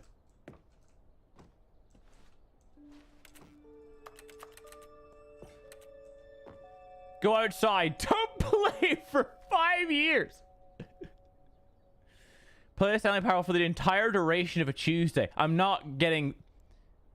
I'm not getting it. Click on the door. Click on door. Oh, 435 times. 8. Settings World Champion. All settings sliders in the menus. Okay. Super go outside. Don't play the Stanley Parable for 10 years. Alright, so we're not getting all the achievements today. Wait, it just died. Hold up. Hold up. Have a look over here.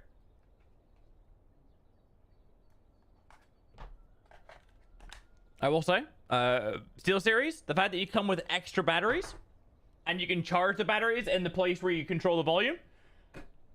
Incredible feature. Oh, so you were nominated. That's fine, but you're still gonna have to give it back. Nominee, nominee, nominee, nominee, nominee, nominee, nominee, nominee, nominee, nominee, nominee, nominee, right? Oh, I remember this. You see, that's a good take. Nominee, nominee, nominee, nominee, nominee, right? I do agree. Random. You got a favorite memory from your days before YouTube?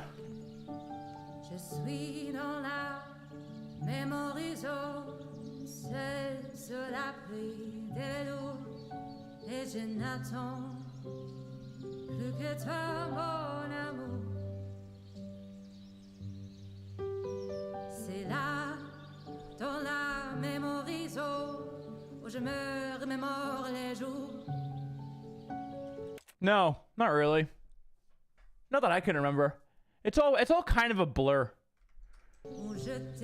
Also, pointy house. Pointy house. Yeah.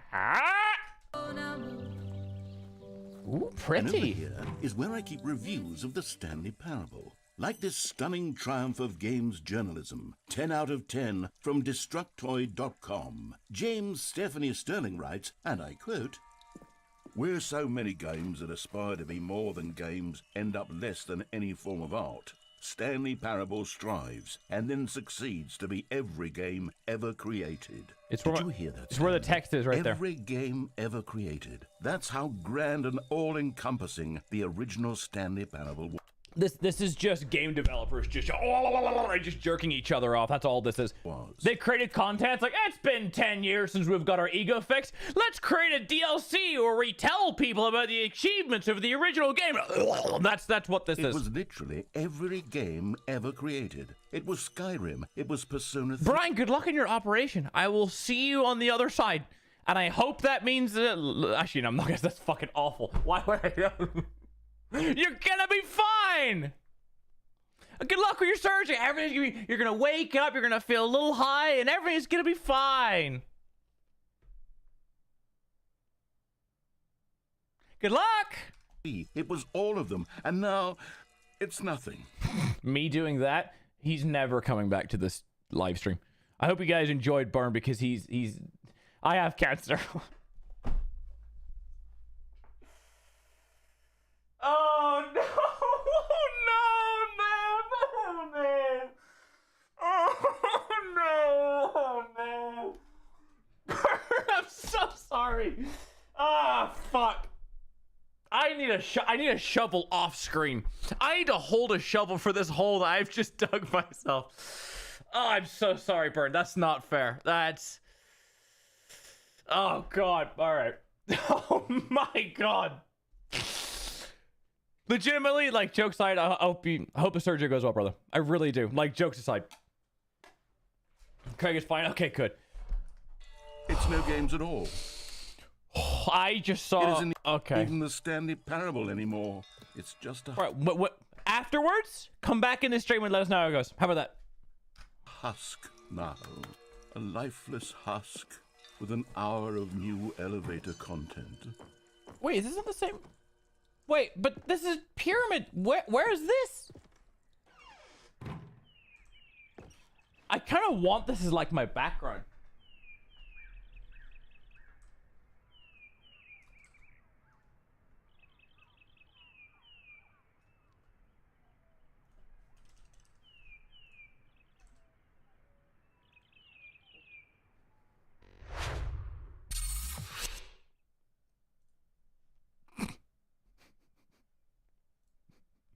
Please give me just 2 seconds. All I ask is just 2 seconds of your time.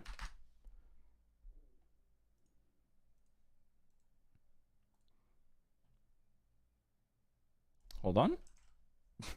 Hold on.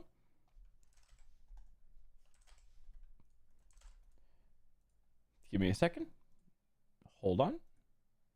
And then we send this. I know this is not the content that you want, but here we are. I need to close that so you guys don't look at my emails. And then we can go here. And then hold on. We're gonna do it. We're gonna do it.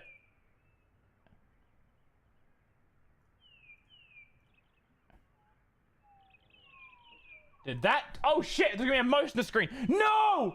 No! I'm so sorry. Fuck.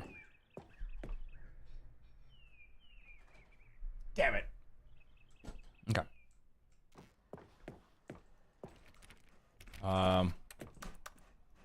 This door doesn't open.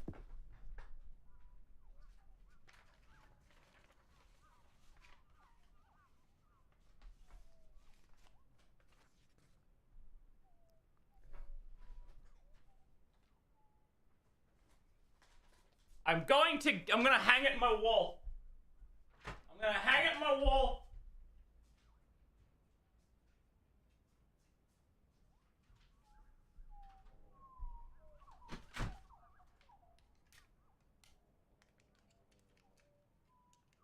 Now you can turn it up. Oh, true, actually.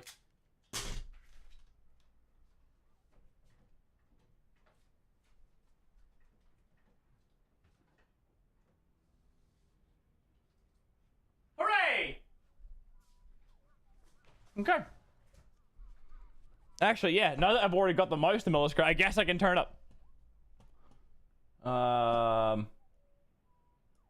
That is there. Okay, there you go. Fella, welcome in. Oh. Why I turn off donos? No, donos are on. They're on. The stream elements, it should be in the description.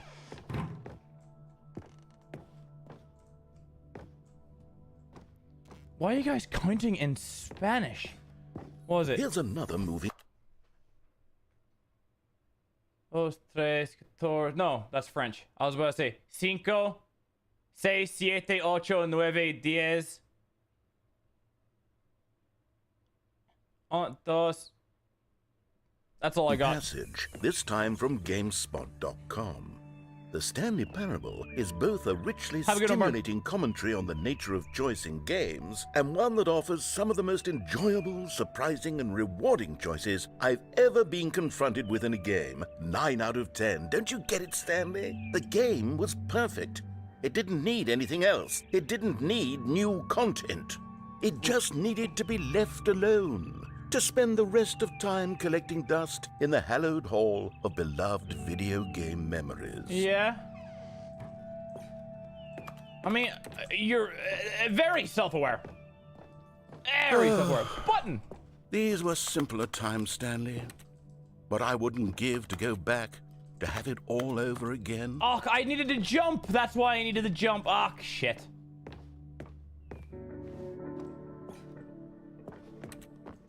Wait, hang on. I don't recall this part of the memory zone before. Mini chat. What's Hey, this? What's down appreciate here? the 5. There it is. No. Oh, God, no. Stanley, it's a collection of reviews from Steam, the Oh, online video game no! distributor. I haven't looked at these in years.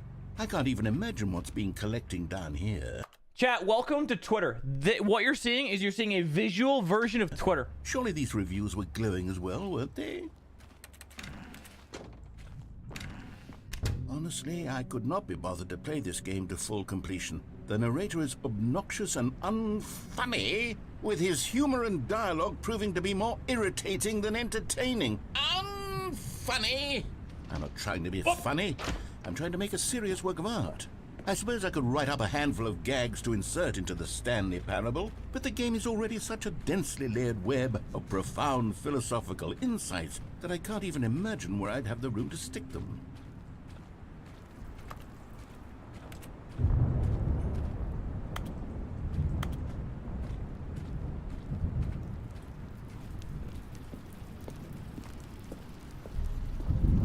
Okay, let's see what this one says.